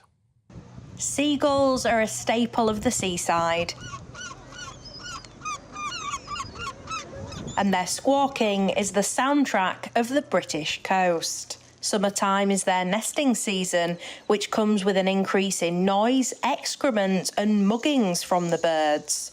In Scarborough, North Yorkshire Council's Gull Champion says the authority is tackling these issues. We are seeking to fight back against the seagull menace that is gripping our coastal communities. The issues that we've seen down the seafront, we're now seeing more and more in the town centre. We have a programme of street cleansing works, try and keep our streets as clean as we possibly can. We have a gull proofing scheme, so businesses, local people can apply for grants up to £2,000 to try and keep gulls away from their properties. We're also strongly advising the public not to feed the birds, not to drop litter. Clearly, fish and chips are not part of a seagull's natural diet. The spate of seagull muggings and the filth they create has caused a drop in business for Cafe Italia. It's a mess. It's a health hazard, and it's like the forgotten square. Holidaymakers are complaining, it's quieter for business, nobody will sit outside, and they really need to do something about the seagulls. In Scarborough town centre, people shared their experiences with the seagulls. I cannot stand them. They're noisy, they're messy, They nick your ice cream, they nick your chips. Don't like them at all. The seagull stole from a sausage roll out of my little sister's hand and bit her. Yeah, right here. She was holding a sausage roll and then it just swooped down and bit her and took it away. Yeah, and it nipped me right here. They're okay in their place, but when they're in the wrong place, there really are problems. They've got a really good character and they're funny and they're pretty. If you paint them, you can see all the different colours on them. Yeah, I love them. Well, I had a nice new ice cream and I'm holding it and it just came, it was about this close to my face, came right down, took the entire thing and swooped off. I guess I was lucky it didn't hit me. You can see the droppings everywhere. It's near some shops, you know. It's a bit, you've just got to swerve around it in case one comes along. Like them or loathe them, seagulls are protected as their colonies are rapidly declining. The advice is not to feed them and to guard your goodies from the opportunistic birds. Anna Riley, GB News. See, here's what gets me. This isn't a one-off thing. This is not just a problem that it's people everywhere. are unexpectedly dealing with this summer or whatever. This is happening every summer. Matter of fact, it's happening in winter as well. Yeah, it's happening everywhere. Yeah. I've been down to the coast near Southend, where the shops on the seafront have actually put up signs now saying you will not get a refund on your chips or your ice cream if it's stolen by the birds, because it's happening all the time. Interesting. Yeah, Interesting. they clearly can't refund people. OK, Stephen says, I've seen the seagulls gulp down vermin, like rats and mice. They do some good, but not much. Nikki says, love them. If you're ever feeling stressed out, just sit down and watch them fly and glide for half an hour. They're amazing flying machines. It's their planet too. That is true, but they obviously don't mix very well. We don't mix very well with them. I mean, they're hardly... I wouldn't think anybody would describe a seagull as a friendly creature, would they? No. Well, they get described as the rats of the sky, don't they? Or is that pigeons? Oh, they do. Same idea, I think. Nige says, gulls only increase when the public throw their rubbish on the floor or the pavement. So actually, it all starts with us. Well, not when they're coming for your ice cream in your hand, though, which is what Anne Riley's talking about there. True. They go one step further. David says they're beautiful, intelligent creatures. They've got their own personalities. They don't mean to hurt. They're only after grabbing the food, which is made easy for them. Jane says gulls rule. We'd be far better off if gulls ran the country. Whilst their mess is horrid, they do actually need to gull-proof ledges, etc. Gulls themselves are lovely birds. Well, I don't know if they are or not. But how do you... I understand what you do with pigeons. You know, you put those spikes and it stops pigeons landing on ledges and whatever. I mean, you'd have to put blooming big poles. I don't know what you do for seagulls. With a seagull. We've had a number of people on gbnews.com/you'll today suggest that we just start culling them. Cull the seagulls. Can you do that? I'm not sure. Well, you can't do it. You can't do it. But I wouldn't feel any huge longing to preserve seagulls. No. You know, there's lots of things you can say. Oh, don't do that to little squirrels or rabbits or foxes or whatever. But they're very cute. There's a difference, isn't there? I'm not sure about seagulls. Also, lots of you getting in touch on the Union flag. We had that debate earlier. Almost broke the inbox, I think it's fair to say, that debate. So thank you so much for getting in touch with us. And I think it's fair to say most people are very proud of their Union flag. Yes. Jason says, I'm so proud to fly our national flag. I just feel that everything we stand for is being broken down and nobody stands up for it anymore, just saying, you lot are far right. What a load of rubbish. OK. Right, Britain's newsroom in 10 minutes' time here on GB News. Andrew Pearce and Dawn Neeson this morning here. I'm not sure if you can see Dawn. She's there in that... Oh, God, yes. Vision in canary I've yellow. actually blended in. Sorry, I mean, yeah, hiding. Perfect. I didn't realise, of course. We're going to be talking about the gulls too. You know, part of the problem is the seas are overfished, so that's why they're coming in land to try and get the food. Because the fish they used to swoop to get isn't as much there. But they're not just nicking... And I would cull them. They're not just nicking food now, they're nicking your mobile phones as well. Did you not see that story? They're actually attacking mobile I phones. think your mobile phone, all the compromising details in your Well, you phone. should stop sending me those pictures. In My your mum dreams. looks at that occasionally. In your dreams. Mind your eyesight's going, so it's fine. We are talking. What are you going to be sharing with us then? Well, we are talking about the shocking report into the Cala County killing. Talking to Rad Seagull, who's the representative of the three families. Yeah. They're right to say the authorities have blood on their hands because there were just so many warnings, weren't there? Yeah. But, Andrew, two things. There's no investment in mental health. Mental health, people talk about, you go and see a mental health executive on this or whatever. There aren't any. It's not been funded. The system... For decades. Rubbish, for decades and whatever, and social care in general. And then there was another thing yesterday, that when the story broke, the only channel that carried yesterday of a mother and daughter being stabbed in Leicester Square in London, the only news channel that carried it as the lead story was GB News. Extraordinary. I wonder why that is. Extraordinary, because I look at it and it was like 6th on BBC and ITV's the same. And I'm thinking, what is your issue here? We've got a mother and an 11-year-old girl... queuing outside a Lego store. At 11:30 in the morning. Yeah. I know. And that's not shock horror. Are we that immune to this happening that we don't see this as a big issue? It's terrifying, isn't it? They were foreign visitors to this country too. And I think that's one of the important questions here. The Care Quality Commission, the review into this, have actually said this is not going to be a one-off. No. There are, how many more people are there out there who should be in care, who should be receiving treatment, and that aren't? They're walking the street. Well, it found, didn't it, that he was what's it called when you're not sentenced? You're probation. No, you're put in a. Anyway, that happened twice. Yeah, in he was the space of a sectioned. month. Sectioned, That's yes, it. He was Sectioned sectioned, twice. no, 4 times. He wasn't taking his medication. He wasn't. The care just isn't robust enough. No. Where if someone is sectioned twice and not taking the medication, they're just allowed back out. Well, Ellie, get this. No further. He was released into the care of his GP. No. Oh, good luck with that one. I haven't seen mine for 3 years. Yeah. No, I know. Ridiculous. And his family tried to warn the authorities. Yeah. So it's just a very tragic state of affairs. We're also, of course, talking Meghan and Harry. Oh, They've yeah. lost another chief of staff. I know. There is a very nice pro-Meghan and Harry piece in People magazine saying, by mutual consent, after 3 months. After 3 months? Don't think so. Who was the person that this person couldn't work with? I think it was Meghan or Harry. Stop it, you. I wonder. I wonder. Just because they're just about to go to Colombia on this tour on Thursday, which I think is Because that's fraught really with safe. It's difficulties much as well. safer than Windsor. Much safer than Much Windsor. safer than Yeah. Windsor, yeah. And we're also getting a bit spooky. We're finishing with some ghost stories. Yeah, because Psychic News, which has been around since 1932, may have to close. Threat to all conventional newspapers. Did no one see that Did no one see it coming? Oh, we did that. But the other joke is it's operating on a... Can I do this show? Can I do it? Skeleton staff. Bum, bum. Oh, Sorry. yes. But I think it's very It's simple. going to be a long morning, isn't it? Yeah, so we're talking to the editor about that, who says they've exposed more bogus psychics in their newspapers over the years. So I think it's really interesting. OK. Guys, thank you. Lots of interesting things Lots to from look forward half to. Yep, that's coming up from 9:30. We are back from 6 o'clock tomorrow morning. Yeah, be there, be square at 6 o'clock. Thank you very much indeed for watching today. Have yourselves a good rest of today. Andrew and Dawn next. Bye-bye. A brighter outlook with Box Solar, sponsors of weather on GB News. Morning. Here's your latest Met Office weather update for GB News. It's not going to be as hot as yesterday, but nonetheless some hot sunny weather across eastern parts today. However, elsewhere things are going to be a bit fresher as we have a band of rain pushing in, and that's going to be bringing some wet weather too.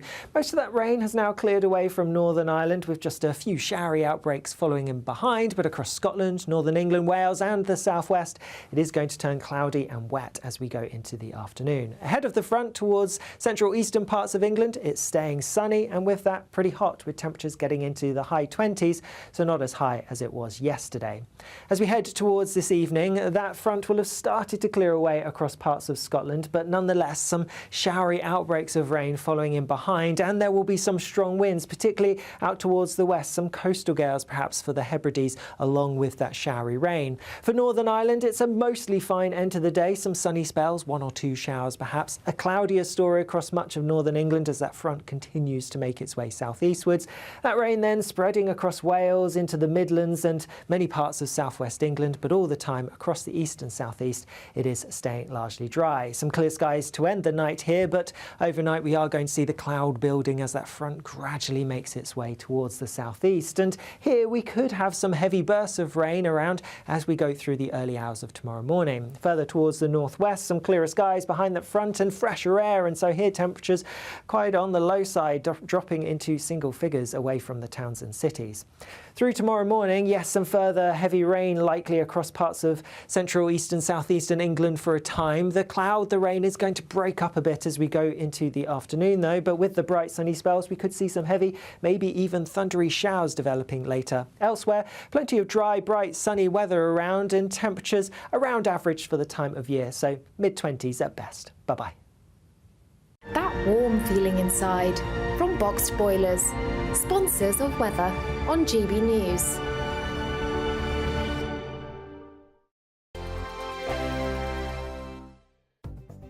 The latest GB News travel. Good morning, I'm Russell Holding. On the M62 in West Yorkshire, there's a lane closed westbound where someone's broken down between junctions 25 and 24 from Brighouse to Ainley Top. The M62 on Merseyside is partly blocked eastbound just after junction 7 for the A57 at Rainhill Stoops. M42 in Warwickshire queuing south towards junction 3A for the M40 after traffic was stopped because of an accident. The queue's back to junction 5 at Solihull. In Essex, the A414 is closed each way between Writtle and Chelmsford after an accident. Also in Essex, the A132 is partly blocked for emergency repairs at Wickford, causing queues. The M20 in Kent is partly blocked eastbound by a breakdown between junctions 8 and 9 from Maidstone to Ashford. And in East Sussex, the A26 is partly blocked each way by an accident at Lewes, causing queues. And that's the latest. You can stay up to date throughout the day by visiting our website, GBNews.